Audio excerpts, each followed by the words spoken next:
आई Ming थनौजम Bambam आई international MMA professional fighter अमने आई गी लाइफम तो मखा लेकाय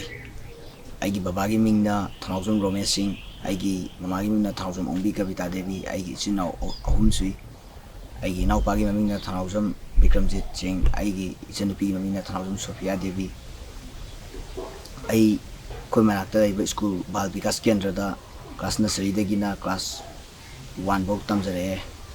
अदगी कोंपान लेबा बाल दामनरी दा आई क्लास 2 तमजरे अदगी पैसा नुसागी प्रॉब्लम लेबदगी फ्री थीबदा खरा जोंधबदगी गी एग्जाम थाबा यादना स्कूल दगी तांथोपा फुगावगी अदगी स्कूल दगी तांथोरे अद स्कूल दा तंबा यादबदगी थोलागा अतोपे स्कूल दा मु कोई साइड लेबा LM स्कूल दा मु क्लास 3 दगी मु मखा तम्मे मखा तमदरे क्लास 3 4 5 पौ दुम इना काउना दुम तम्मे हाइनरगा आइजे मयाम ग येंगनाबदा दुम याम पिकना हौरे अदगी आइजे इमुंग मनुंग जाम लाइरबा ओइबनिना ड्रेस अनि बौ सुना सेनिंगाइ लेतबा स्कूल की ड्रेस से आइना चथोकोतोप स्कूल ड्रेस से सेलगा चटपा अदगी खुंग अमा तोंनिंगाइ लेतबा अदुगुम याम थेंगरे अदुना ngasi चेकिब ड्रेस से हाइंग सुदुम सेपा अदुना नंगदी फोटोगा कनोगा मानई गायनागा करेम नबीबा अइगोंदा दुम याम थोए अदु याम ngange याम हंदना जेंगिरे अदु अदुम आई कारामतन हाइबा आई ताजरते इसागे अदुम आइगी कनो लेवन थोपा अदुम लैरगा अदुम चसरे अइना क्लासेस कारपा दाइदगी खुमल बाक्ता लेबा RCC दा उसु सानाबा हरकी ओजा बिकेंगी मखादा उसु साना आइजे सही अमा अनि उसु सानारमे उसु साना आइजे ताइक्वांडो मु सानाजरे ताइक्वांडो मतम खरा सानाजरमगा ताइक्वांडो याम कुइनदि सानाहुदे ताइक्वांडो जे आई खोंगजि कावबा कनो तौनबगी याम वांग कावबा ngamdi अदुगी दंता ये ताइक्वांडो सानाबने अदु ताइक्वांडो जे मतम खरा सानारमगा आई रेसलिंग अमु चंगजरे रेसलिंग ओजा मोहिंद्रो अमदि ओजा केरनी मखादा कुमला बाकी RCC दा आई सही खरा सानारमे मा 이런 거 들어.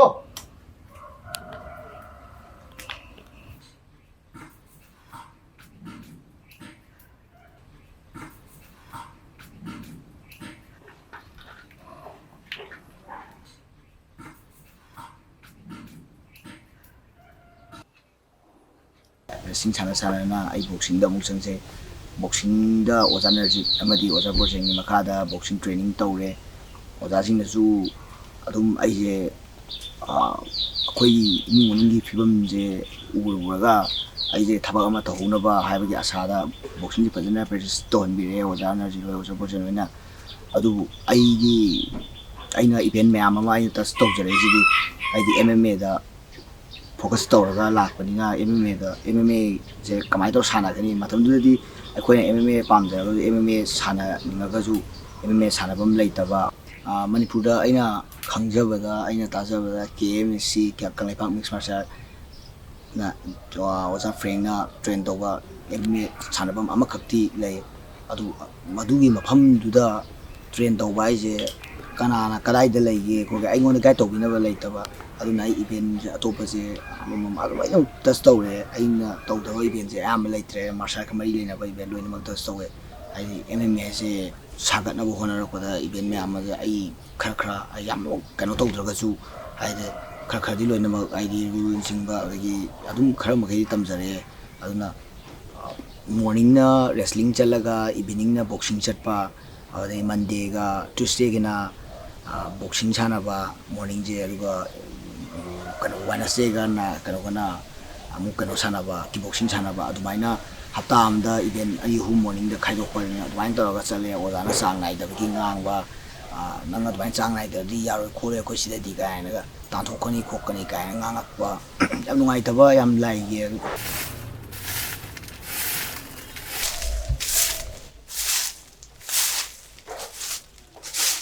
अयुक्से वावरना अदुम आइगे सुमाना खलिसि पजे अदुम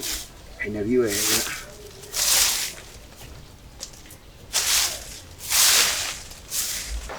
तबदगी आइजे 10 लोरे अदु 10 लोइबोदा अदुमाइ इना काउंट तौरगा अदुम मखा ताना अदुम आई सानाबजे ꯑꯗꯨꯝ ꯏꯚꯦꯟ ꯑꯇꯩꯁꯦ ꯆꯣꯏꯄ ꯑꯗꯨꯝ ꯆꯠꯂꯦ ꯑꯗꯨꯝ ꯊꯥꯡ ꯊꯥꯁꯨ ꯃꯔꯛ ꯈꯔ ꯑꯩ ꯁꯥꯟꯅꯖꯔꯝꯃꯤ ꯑꯗꯨꯃꯥꯏꯅ ꯏꯚꯦꯟꯁꯦ ꯑꯗꯨꯝ ꯁꯥꯟꯅꯖꯔꯦ ꯑꯗꯨ ꯁꯥꯟꯅꯅ ꯑꯗꯨꯝ ꯑꯩꯁꯦ 10 ꯂꯣꯏꯁꯟꯈ꯭ꯔꯦ 11 12ꯁꯦ ꯕꯤꯔꯝꯒꯣꯟ ꯀꯣꯂꯦꯖꯇ ꯇꯝꯃꯦ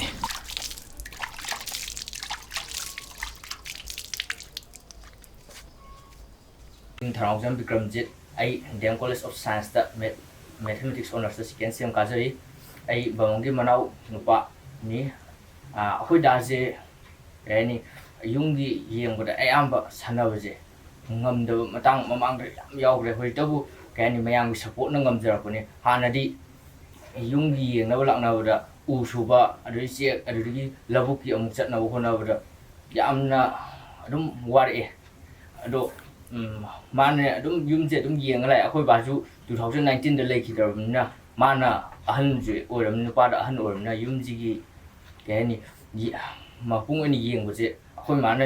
ꯀꯩꯅꯣ ꯇꯧꯖꯔꯒꯁꯨ ꯃꯥꯅ ꯅꯨꯄꯥ ꯑꯣꯏꯔꯕꯅꯤꯅ ꯍꯥꯏꯗꯤ ꯌꯨꯝꯁꯤ ꯉꯥꯛꯄꯗꯨ ꯃꯥꯅ ꯑꯗꯨꯝ ꯀꯩꯅꯣ ꯇꯧꯔꯛꯑꯦ ꯍꯥꯏꯇꯥꯔꯦ ꯑꯩꯒꯤ ꯃꯤꯡ ꯊꯧꯅꯥꯎꯖꯝ ꯁꯣꯐꯤꯌꯥ ꯑꯩ ꯍꯧꯖꯤꯛ ꯀ꯭ꯂꯥꯁ 10 ꯀꯥꯖꯔꯤ ꯀ꯭ꯋꯥꯀꯩꯊꯦꯜ ꯐꯣꯇꯣꯟ ꯁ꯭ꯀꯨꯜꯗ ꯑꯩꯈꯣꯏ ꯗꯥꯁꯦ ꯌꯥꯝꯅ ꯑꯉꯥꯡ ꯑꯣꯏꯔꯤꯉꯩꯗꯒꯤ ꯁꯥꯟꯅꯕ ꯄꯥꯝꯃꯛꯑꯦ ꯃꯥꯁꯦ ꯑꯗꯨ ꯑꯣꯏꯔꯁꯨ ꯁꯥꯟꯅꯕ ꯄꯥꯝꯃꯛ ꯇꯥꯔꯒꯁꯨ ꯌꯥꯝꯅ ꯑꯩꯈꯣꯏꯁꯦ ꯌꯥꯝ ꯑꯋꯥꯕ ꯑꯣꯏꯕꯅꯤꯅ ꯑꯩꯈꯣꯏ ꯕꯥ ꯍꯣꯏꯁꯨ ꯊꯕꯛ ꯁꯨꯅꯕ ꯍꯣꯠꯅꯕꯗ ꯃꯥꯒꯤ ꯀꯩꯁꯨ ꯌꯥꯝ ꯌꯦꯡꯁꯤꯟꯕꯁꯨ ꯉꯝꯗꯦ ꯑꯩꯈꯣꯏ ꯗꯥꯁꯦ ꯌꯥꯝꯅ ꯐꯤꯡꯕ ꯑꯩꯈꯣꯏꯁꯨ ꯌꯥꯝꯅ ꯆꯦꯛꯁꯤꯟꯖꯩꯌꯦ ꯃꯥꯅ ꯌꯥꯝꯅ ꯑꯩꯈꯣꯏꯁꯦ ꯁꯣꯏꯈꯤꯗ꯭ꯔꯥꯅ ꯌꯥꯝ ꯄꯥꯈꯠꯆꯩ ꯑꯗꯨ ꯑꯩꯈꯣꯏꯅꯁꯨ ꯃꯥꯁꯦ ꯃꯥꯒꯤ ꯒꯣꯜ ꯑꯃ ꯂꯩꯇ꯭ꯔꯕꯅꯤꯅ ꯃꯥꯒꯤ ꯃꯅꯤꯡꯗ ꯊꯨꯡꯅꯕꯁꯨ ꯑꯩꯈꯣꯏꯅ ꯌꯥꯝꯅ ꯍꯣꯠꯅꯖꯩ ꯑꯩ ꯃꯥꯏꯊꯤꯕ ꯁꯨꯝ ꯅꯪꯉꯛꯄꯅꯤꯅ ꯏꯃꯥꯟꯅꯕꯁꯤꯡꯅ ꯀꯣꯜ ꯇꯧꯁꯤꯜꯂꯒ ꯀꯩꯅꯣ ꯅꯪ ꯇ꯭ꯔꯦꯅꯤꯡ ꯐꯖꯅ ꯇꯧꯔꯒ ꯁꯥꯟꯅꯕ ꯌꯥꯗ꯭ꯔꯣ ꯏꯀꯥꯏꯗ꯭ꯔꯣ ꯂꯣꯁꯟ ꯑꯣꯏꯗꯣ ꯈꯣꯠꯂꯤꯗꯣ ꯀꯥꯏꯅ ꯀꯔꯦꯝꯅꯔꯛꯄ ꯑꯗꯒꯤ ꯑꯩꯒꯤ ꯅꯣꯛꯑꯥꯎꯠ ꯆꯠꯄꯒꯤ ꯚꯤꯗꯤꯑꯣꯁꯦ ꯁ꯭ꯀ꯭ꯔꯤꯟ ꯔꯦꯀꯣꯔꯠ ꯂꯧꯔꯒ ꯑꯩꯉꯣꯟꯗ ꯊꯥꯖꯤꯜꯂꯛꯄꯗꯣ ꯑꯗꯒꯤ ꯁ꯭ꯇꯦꯇꯁ ꯊꯝꯃꯛꯄ ꯃꯃꯤꯡꯁꯦ ꯀꯦꯋꯣ ꯆꯠꯈ꯭ꯔꯦ ꯌꯥꯝꯅ ꯑꯩꯁꯦ ꯌꯥꯝ ꯅꯨꯡꯉꯥꯏꯇꯕ ꯌꯥꯝ ꯊꯣꯛꯑꯦ ꯑꯗꯒꯤ ꯈꯪꯗꯦ ꯑꯩꯈꯣꯏ ꯖꯤꯝꯗ ꯂꯩꯃꯤꯟꯅꯕ ꯐꯥꯏꯇꯔ ꯃꯁꯦꯟꯅꯕꯨ ꯀꯔꯦꯝꯅꯕ ꯌꯥꯝ ꯄꯤꯔꯦ ꯑꯗꯒꯤ ꯈꯪꯗꯦ ꯑꯐꯥꯎꯕ ꯑꯩꯈꯣꯏ ꯃꯅꯤꯄꯨꯔ ꯐꯥꯏꯇꯔꯁꯤꯡꯅꯁꯨ ꯑꯗꯨꯝ ꯀꯔꯦꯝꯅꯩ ꯁꯨꯝꯕꯝꯗꯤ ꯃꯤꯒꯤ ꯄꯣꯏꯟ ꯀꯣꯛꯇꯥꯅꯤ ꯀꯥꯏꯅ ꯃꯤꯒꯤ ꯄꯣꯏꯟ ꯂꯧꯐꯝꯅꯤ ꯀꯥꯏꯅ ꯑꯩꯉꯣꯟꯗ ꯌꯥꯝ ꯀꯔꯦꯝꯅꯕ ꯌꯥꯝ ꯊꯤꯅ ꯎꯁꯤꯠꯇꯦ ꯍꯥꯏꯇꯥꯔꯦ ꯑꯩꯉꯣꯟꯗ ꯍꯣꯏ ꯃꯣꯏꯅ ꯑꯗꯨꯃꯥꯏꯅ ꯉꯥꯡꯉꯁꯨ ꯑꯩ ꯀꯩꯁꯨ ꯈꯟꯗꯦ ꯑꯩꯅ ꯍꯥꯏꯔꯁꯤ ꯃꯣꯏꯅ ꯑꯩ ꯉꯥꯡꯁꯨ ꯑꯩꯗꯤ 10 ꯄꯣꯔꯁꯨ 11 ꯁꯨꯕꯗ ꯑꯩꯒꯤ ꯀꯩꯅꯣꯗꯤ ꯉꯥꯏ ꯂꯩꯔꯦ ꯃꯥꯏ ꯄꯥꯛꯄꯗꯤ ꯉꯥꯏ ꯂꯩꯔꯝꯒꯅꯤ ꯑꯗꯨꯅꯦꯅ ꯉꯥꯏꯔꯤꯁꯦ ꯑꯩ ꯑꯗꯨꯝ ꯑꯗꯨꯒꯤ ꯋꯥꯈꯜꯗ ꯑꯗꯨꯝ ꯆꯠꯂꯦ ꯑꯗꯨꯅ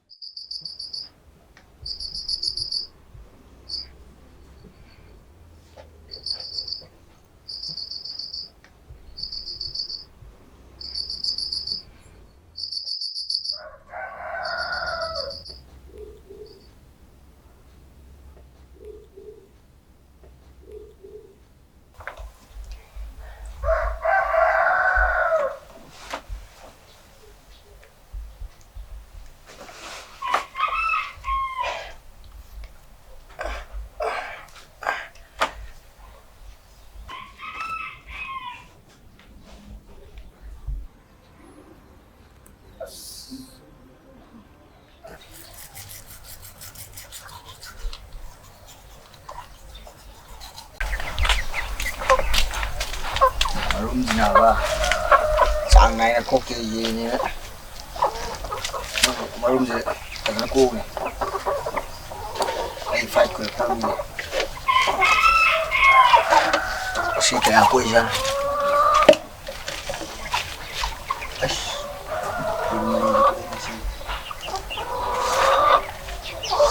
ꯁꯤꯗꯤ ꯌꯦꯔꯨꯝ 2 ꯀꯣꯏ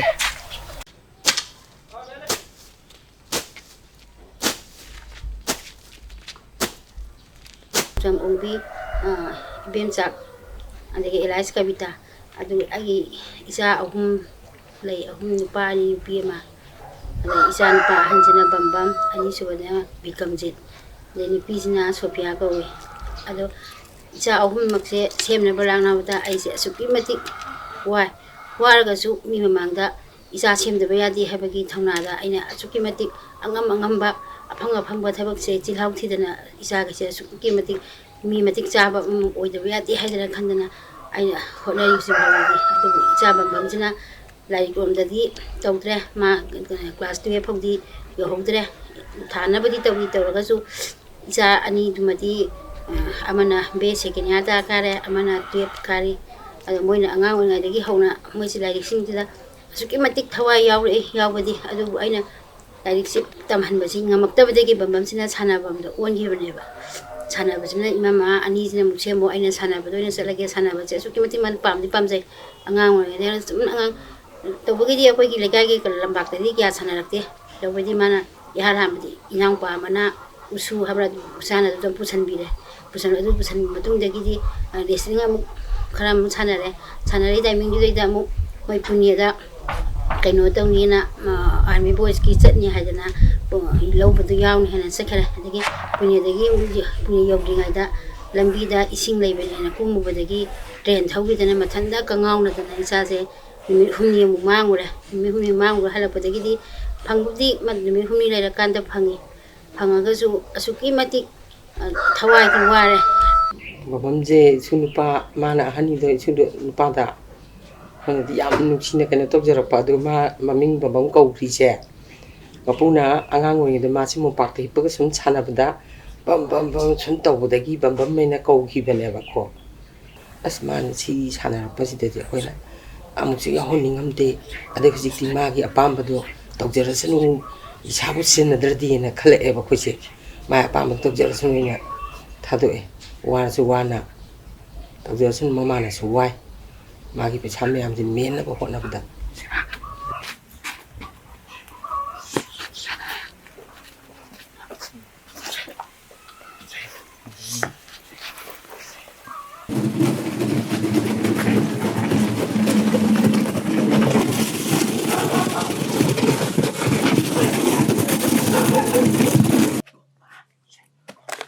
ꯒꯨꯂꯤ ꯆꯥꯕꯅ ꯀꯩ ꯀꯥꯔꯟ ꯇꯧꯔꯁꯨ ꯃꯥꯅ ꯍꯦꯛꯇ ꯃꯃꯥꯡ ꯊꯥꯔ ꯐꯨ ꯂꯩꯔꯝꯃꯦꯕ ꯑꯗꯨꯒꯤ ꯄꯥꯈꯠꯄꯗ ꯑꯍꯤꯡ ꯀꯌꯥ ꯇꯨꯝꯗꯦ ꯀꯩꯅꯣꯝꯃ ꯋꯥ ꯍꯦꯛ ꯂꯥꯎꯅꯕꯗ ꯃꯥ ꯑꯣꯏꯔꯝꯃꯗ꯭ꯔꯥ ꯈꯜꯂꯨꯕꯗꯅꯦ ꯑꯁꯨꯛꯀꯤ ꯃꯇꯤꯛ ꯋꯥꯏ ꯍꯥꯏꯕ ꯑꯗꯣ ꯇꯧꯕꯒꯤꯁꯦ MM ꯍꯥꯏꯕ ꯁꯥꯟꯅꯕꯁꯤ ꯍꯦꯛ ꯁꯥꯟꯅꯈꯤꯕꯗꯒꯤ ꯑꯗꯨꯒꯨꯝꯕ ꯐꯨꯅꯕ ꯆꯩꯅꯕ ꯀꯌꯥꯗꯤ ꯇꯧꯗ꯭ꯔꯦ ꯑꯩꯈꯣꯏ ꯃꯥ ꯍꯣꯏꯅꯁꯨ ꯑꯗꯨꯝ ꯍꯥꯏꯇꯥꯔꯦ ꯄꯥꯈꯠꯄꯅꯤꯅ ꯇꯨꯃꯥꯡ ꯌꯦꯡꯉꯒ ꯑꯗꯨꯝ ꯆꯠꯍꯜꯂꯦꯕ ꯑꯗꯨ ꯑꯩꯗꯤ ꯌꯥꯝ ꯂꯩꯀꯥꯏꯗꯁꯨ ꯉꯥꯎꯁꯟꯅꯔꯦꯗꯤ ꯑꯩꯅ ꯃꯤ ꯈꯟꯅꯗꯕ ꯃꯤ ꯐꯨꯅꯗꯕꯁꯨ ꯌꯥꯎꯗꯦꯕ ꯑꯩꯅ ꯆꯪꯉꯨ ꯃꯐꯝꯁꯦ ꯑꯗꯨꯝ ꯈꯟꯅꯕꯤꯅꯦꯕ ꯑꯗꯨꯝ ꯑꯩ ꯑꯃ ꯇꯧꯔꯦ ꯌꯦꯟ ꯀꯛꯄ ꯆꯠꯂꯝꯃꯦ ꯌꯦꯟ ꯀꯛꯄꯗꯨꯁꯨ ꯑꯗꯨꯝ ꯃꯤ ꯐꯨꯅꯔ ꯑꯗꯨꯝ ꯍꯜꯂꯛꯄꯤ ꯀꯩꯅꯣ ꯇꯧꯋꯦ ꯌꯦꯟ ꯀꯛꯄꯗꯨꯁꯨ ꯃꯇꯨꯝ ꯍꯥꯞꯄꯣ ꯍꯥꯏꯕꯒꯤꯀꯣ ꯁꯤꯉꯥꯡꯁꯦ ꯌꯥꯝ ꯅꯨꯡꯁꯤꯗꯦꯅꯦ ꯍꯥꯞꯄꯣ ꯈꯣꯠꯂꯣ ꯌꯥꯗꯦ ꯈꯣꯠꯇꯦ ꯉꯥꯡꯗꯦ ꯑꯗꯨꯒꯤ ꯊꯥꯡ ꯊꯝꯃꯨꯕꯒꯤ ꯑꯃꯨꯛ ꯇꯥꯟꯊꯣꯔꯛꯄ ꯑꯩꯅ ꯆꯪꯉꯨ ꯃꯐꯝꯁꯦ ꯑꯗꯨꯝ ꯈꯟꯅꯕꯁꯤꯗꯤ ꯑꯗꯨꯝ ꯑꯗꯨꯃꯥꯏꯅ ꯇꯧꯗꯅ ꯍꯧꯖꯤꯛꯇꯤ MM ꯁꯥꯟꯅꯕꯗꯒꯤꯗꯤ ꯑꯗꯨꯒꯨꯝꯕ ꯁꯥꯟꯅꯕꯁꯦ ꯆꯠꯈꯤꯕꯗꯒꯤꯗꯤ ꯀꯌా ꯑꯗꯨꯒꯨꯝꯕ ꯉꯥꯎꯁꯟꯅ ꯐꯖꯅꯕ ꯃꯌꯥꯝꯗꯨꯕꯨ ꯑꯣꯟꯁꯤꯟꯅꯗꯅ ꯇꯧꯕꯗꯤ ꯇꯧꯗ꯭ꯔꯦ ꯃꯥꯒꯤ ꯁꯥꯟꯅꯐꯝ ꯊꯣꯛꯄ ꯁꯥꯟꯅꯔꯦ ꯑꯗꯨꯒ ꯍꯧꯖꯤꯛ ꯑꯗꯨꯝ ꯂꯩꯔꯤꯁꯤꯅꯤ ꯌꯨꯝꯁꯤꯗ ꯑꯗꯣ ꯑꯍꯥꯟꯕꯗꯗꯤ ꯌꯥꯝ ꯄꯥꯈꯠꯂꯦ ꯃꯃꯥꯟꯅꯕ ꯑꯃꯅꯁꯨ ꯃꯤ ꯐꯨꯔꯨꯁꯤ ꯂꯥꯛꯑꯣꯅ ꯀꯧꯅꯤꯕ ꯑꯃꯗ ꯂꯥꯛꯑꯁꯨ ꯐꯨꯔꯨꯁꯤ ꯀꯧꯅꯤꯕ ꯀꯩꯒꯤꯅꯣ ꯍꯥꯏꯕꯗꯤ ꯑꯍꯤꯡꯗꯁꯨ ꯐꯣꯟ ꯇꯧꯔꯛꯏꯅꯤ ꯐꯨꯔꯨꯁꯤ ꯂꯥꯛꯑꯣꯅ ꯑꯁꯨꯛꯀꯤ ꯃꯇꯤꯛ ꯃꯥꯡꯉꯁꯦ ꯃꯁꯥꯅ ꯐꯨꯅꯕ ꯄꯥꯝꯕꯅꯤꯅ ꯑꯗꯣ ꯃꯥꯅ ꯃꯃꯥꯟꯅꯕꯈꯩꯅ ꯑꯗꯨꯝ ꯍꯧꯔꯛꯀꯅꯤꯕ ꯃꯤ ꯐꯨꯔꯨꯁꯤ ꯂꯥꯛꯑꯣ ꯑꯗꯨ ꯇꯧꯔꯨꯁꯤ ꯂꯥꯛꯑꯣꯅ ꯑꯗꯩꯗ ꯐꯨꯔꯒꯅ ꯑꯃꯨꯛ ꯗꯁꯥ ꯇꯥꯅꯤ ꯈꯟꯕꯗ ꯃꯥꯁꯦ ꯑꯁꯨꯛꯀꯤ ꯃꯇꯤꯛ ꯋꯥꯏ ꯍꯥꯏꯕ ꯈꯪꯗꯦ ꯒ꯭ꯌꯥꯟ ꯑꯃ ꯇꯥꯗꯦ ꯃꯥꯒꯤ ꯀꯩꯅꯣꯁꯦ ꯑꯗꯨ ꯇꯧꯕꯩꯗꯤ MM ꯁꯥꯟꯅꯕꯁꯤꯗꯒꯤ ꯈ꯭ꯋꯥꯏꯗꯒꯤ ꯃꯥꯅ ꯄꯥꯝꯖꯕ ꯈꯨꯁꯥꯟꯅꯗꯨ ꯑꯣꯏꯔꯕꯖꯥꯠꯅꯦ ꯑꯗꯨꯅ ꯃꯥꯅ ꯄꯥꯝꯖꯔꯕꯅꯤꯅ ꯑꯩꯈꯣꯏꯁꯨ ꯑꯔꯩꯕ ꯁꯛꯇꯤ ꯇꯧꯗꯅ ꯃꯥꯒꯤ ꯑꯄꯥꯝꯕꯁꯤꯗ ꯃꯅꯤꯡ ꯊꯨꯡꯖꯅꯕ ꯍꯥꯏꯗꯅ ꯈꯜꯂꯤ ꯁꯥꯟꯅꯍꯜꯂꯒꯦꯅ ꯑꯗꯨꯝ ꯈꯪꯗꯦ ꯈꯟꯅ ꯆꯩꯅꯕꯗꯤ ꯌꯥꯝ ꯄꯥꯝꯃꯦ ꯑꯗꯨꯝ ꯍꯧꯕꯗ ꯑꯗꯨꯝ ꯑꯩꯅ ꯈꯟꯅꯗꯕ ꯃꯐꯝꯁꯤ ꯂꯩꯇꯦ ꯑꯩꯅ ꯆꯪꯉꯨ ꯃꯐꯝ ꯑꯗꯨꯝ ꯈꯟꯅꯩ ꯑꯗꯨꯅ ꯃꯤꯅꯁꯨ ꯍꯦꯟꯖꯟꯕꯁꯨ ꯌꯥꯔꯛꯇꯦ ꯑꯗꯨ ꯑꯗꯨꯃꯥꯏꯅ ꯑꯗꯨꯝ ꯉꯥꯎꯁꯟꯅꯕ ꯌꯥꯝ ꯍꯣꯠꯅꯔꯦ ꯍꯥꯏꯇꯥꯔꯦ ꯅꯤꯁꯥ ꯄꯁꯥ ꯆꯥ ꯈꯣꯠꯂꯒ ꯉꯥꯎꯁꯟꯅꯕꯗꯤ ꯅꯠꯇꯕ ꯃꯤꯒꯤ ꯃꯄꯨꯡ ꯐꯥꯅ ꯅꯠꯇꯕ ꯑꯗꯨꯕꯨ ꯑꯩ ꯁꯤꯗ ꯑꯗꯨꯝ ꯉꯥꯎꯔꯒ ꯑꯩꯉꯣꯟꯗ ꯌꯥꯗꯦ ꯍꯥꯏꯕꯗꯨꯃ ꯑꯗꯨꯝ ꯂꯩꯕ ꯑꯗꯨꯅ ꯑꯗꯨꯃꯥꯏꯅ ꯑꯗꯨꯝ ꯂꯩ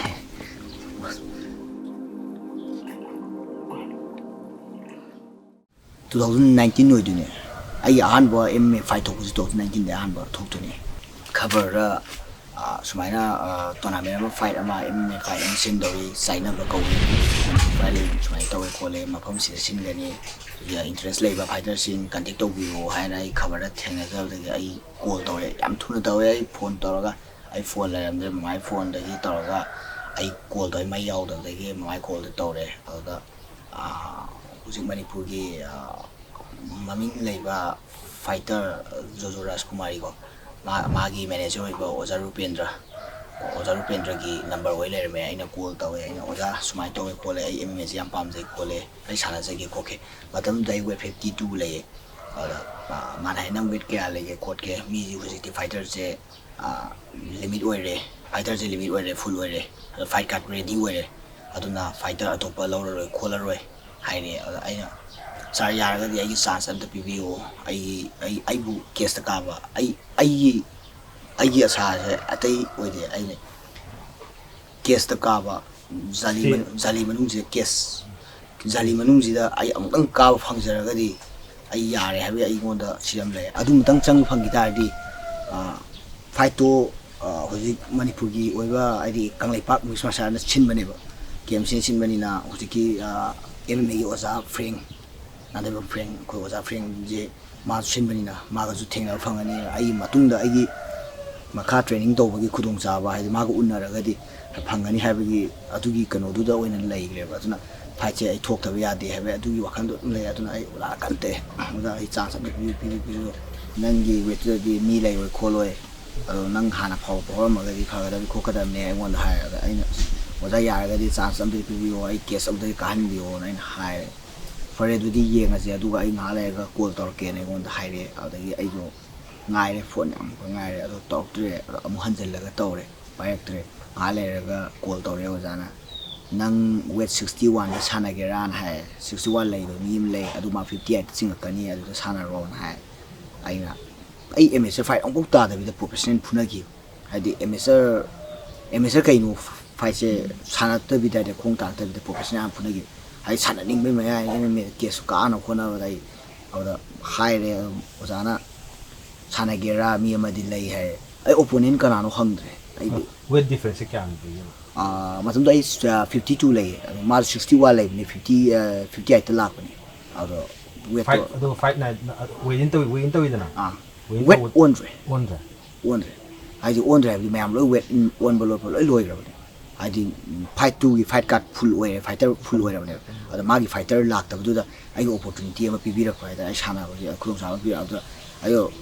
ꯈꯨꯗꯣꯡꯆꯥꯕ ꯏꯟꯁꯤꯜꯍꯧꯕ ꯍꯥꯏꯇꯥꯔꯦ ꯑꯩꯅ ꯄꯥꯝꯖꯃꯟꯕꯒꯤ ꯆꯪꯍꯧꯕ ꯑꯩ ꯆꯥꯟꯅꯗꯦꯕꯨꯗꯤ ꯈꯪꯉꯦ ꯑꯗꯣ ꯋꯦꯠ ꯑꯝꯇ ꯍꯪꯗ꯭ꯔꯦ ꯍꯥꯏꯗꯤ ꯃꯥ ꯀꯅꯥꯅꯣ ꯃꯥ ꯐꯥꯏꯇꯔꯅꯤ ꯃꯃꯥꯡꯗ ꯑꯦꯛꯁꯄꯤꯔꯤꯌꯦꯟꯁ ꯂꯩꯕ꯭ꯔꯥ ꯑꯗꯨ ꯀꯔꯤꯝ ꯍꯪꯗ꯭ꯔꯦ ꯑꯩꯗꯤ ꯀꯥꯕ ꯐꯪꯉꯗꯤ ꯌꯥꯔꯦ ꯑꯩꯁꯨ ꯋꯥꯈꯜꯁꯦ ꯑꯣꯖꯥꯅ ꯀꯣꯜ ꯇꯧꯔꯦ ꯍꯣꯏ ꯐꯔꯦ ꯑꯗꯨꯗꯤ ꯅꯪ ꯍꯌꯦꯡꯗꯣ ꯃꯌꯥꯝ ꯔꯦꯖꯤꯁꯇ꯭ꯔꯦꯁꯟ ꯇꯧꯕꯒꯤ 3,000 ꯂꯧꯋꯦ ꯍꯥꯏ ꯑꯩꯒꯤꯗꯤ ꯂꯧꯕꯤꯗ꯭ꯔꯦ ꯑꯩꯅ ꯄꯥꯝꯖꯕꯗꯨ ꯎꯕꯗ ꯑꯣꯖꯥꯅꯁꯨ ꯂꯧꯕꯤꯗ꯭ꯔꯦ ꯅꯪ ꯍꯌꯦꯡ ꯂꯥꯛꯑꯣ ꯐꯥꯏꯠꯇꯣ ꯑꯌꯨꯛ ꯄꯨꯡ ꯀꯩꯅꯣꯗꯒꯤ ꯍꯧꯗꯣꯏꯅꯤ ꯑꯗꯨ ꯂꯥꯛꯑꯣꯅ ꯆꯠꯂꯦ ꯄꯨꯟꯁꯤ ꯑꯩꯅ ꯃꯥꯡꯖꯔꯛꯄ ꯑꯩ ꯑꯍꯥꯟꯕ ꯊꯦꯡꯅꯕ ꯄꯥꯝꯖꯔꯝꯕ ꯑꯩ ꯑꯣꯖꯥ ꯐ꯭ꯔꯦꯡ ꯊꯦꯡꯅꯔꯦ ꯑꯣꯖꯥ ꯔꯨꯄꯦꯟꯗ꯭ꯔꯅ ꯑꯩꯉꯣꯟꯗ ꯃꯁꯛ ꯇꯥꯛꯄꯤꯔꯦ ꯅꯪ ꯍꯦꯠ ꯀꯣꯆꯅꯦ ꯁꯤꯅꯦ ꯐ꯭ꯔꯦꯡ ꯍꯥꯏꯗꯣ ꯑꯗꯨꯗꯣ MMAꯒꯤ ꯀꯣꯆꯅꯦ ꯍꯥꯏꯔꯦ ꯑꯩ ꯈꯣꯏꯔꯝꯕ ꯐꯪꯖꯔꯦ ꯑꯗꯨꯗꯩ ꯑꯩꯁꯦ ꯈꯪꯗꯦ ꯑꯩꯉꯣꯟꯗ MMA ꯐꯥꯏꯠꯁꯤꯒ ꯑꯩꯒ ꯌꯥꯝ ꯅꯛꯁꯟꯅꯔꯛꯄ ꯌꯥꯝ ꯅꯛꯅ ꯆꯠꯃꯤꯟꯅꯔꯛꯄꯒꯤ ꯇꯥꯏꯞꯇ ꯑꯃ ꯐꯥꯎꯔꯦ ꯑꯗꯨꯝ ꯑꯩ ꯁꯣꯏꯗꯅ ꯁꯥꯟꯅꯕ ꯐꯪꯒꯅꯤ ꯍꯥꯏꯕꯒꯤ ꯅꯨꯡꯉꯥꯏꯕꯅ ꯄꯨꯔꯥ ꯀꯩꯅꯣ ꯇꯧꯈ꯭ꯔꯦ ꯑꯩ ꯐꯥꯏꯠ ꯊꯣꯛꯀꯅꯤ ꯍꯥꯏꯕ ꯀꯥꯎꯈ꯭ꯔꯦ ꯍꯥꯏꯗꯤ ꯁꯤꯒꯤꯗꯃꯛꯇꯅꯦ ꯑꯩꯅ ꯐꯥꯏꯠ ꯊꯣꯛꯏꯗꯨꯁꯨ ꯁꯥꯟꯅꯕ ꯐꯪꯅꯕꯒꯤꯗꯃꯛꯇ ꯐꯥꯏꯠ ꯂꯥꯛꯄꯅꯦ ꯑꯗꯨꯅ ꯁꯤ ꯐꯪꯕꯗ ꯑꯩ ꯄꯨꯔꯥ ꯀꯥꯎꯈ꯭ꯔꯦꯕ ꯋꯥꯈꯜ ꯑꯃꯗ ꯂꯩꯔꯦ ꯀꯅꯥꯒ ꯆꯠꯃꯤꯟꯅꯗꯣꯏꯅꯣ ꯑꯩꯒꯤ ꯀꯣꯅꯔꯃꯦꯟ ꯀꯅꯥ ꯆꯪꯗꯣꯏꯅꯣ ꯑꯩ ꯑꯣꯖꯥ ꯂꯩꯇꯕꯅꯤꯅ ꯑꯗꯒꯤ ꯑꯩ ꯕꯣꯛꯁꯤꯡ ꯑꯣꯖꯥꯗꯤ ꯄꯨꯕ ꯌꯥꯕ ꯅꯠꯇꯦ MMAꯗ ꯍꯥꯏꯗꯤ ꯃꯣꯏꯁꯨ ꯁꯥꯎꯕꯅꯤꯅ ꯑꯗꯨꯅ ꯑꯃꯒꯤ ꯑꯩꯗꯤ ꯀꯅꯥꯝꯇ ꯂꯩꯇ꯭ꯔꯦ ꯑꯩꯒꯤ ꯂꯩꯀꯥꯏꯒꯤ ꯏꯃꯥꯟꯅꯕ ꯇꯣꯃꯩꯒ ꯑꯗꯒꯤ ꯔꯥꯃꯣꯇꯤꯒ ꯃꯈꯣꯏ ꯑꯅꯤ ꯄꯨꯔꯒ ꯑꯩꯅ ꯆꯠꯂꯦ ꯑꯗꯨꯗ ꯑꯩꯅ ꯚꯥꯏ ꯅꯣꯏꯅꯤ ꯈꯤꯇꯪ ꯃꯇꯦꯡ ꯄꯥꯡꯕꯤꯌꯨ ꯈꯣꯠꯄꯤꯌꯨ ꯍꯥꯏꯔꯒ ꯃꯈꯣꯏꯅꯤꯁꯨ ꯀꯩ ꯍꯥꯏꯇꯥꯔꯦ ꯇꯁꯦꯡꯅ ꯑꯩꯒꯤ ꯂꯩꯀꯥꯏꯒꯤ ꯃꯔꯨꯞ ꯃꯄꯥꯡꯁꯤꯡꯁꯦ ꯑꯩꯉꯣꯟꯗ ꯁꯞꯄꯣꯔꯠ ꯌꯥꯝ ꯇꯧꯋꯦ ꯑꯩꯗꯤ ꯊꯕꯛ ꯑꯃ ꯑꯩꯒꯤ ꯇꯥꯔꯛꯄ ꯃꯇꯝꯗ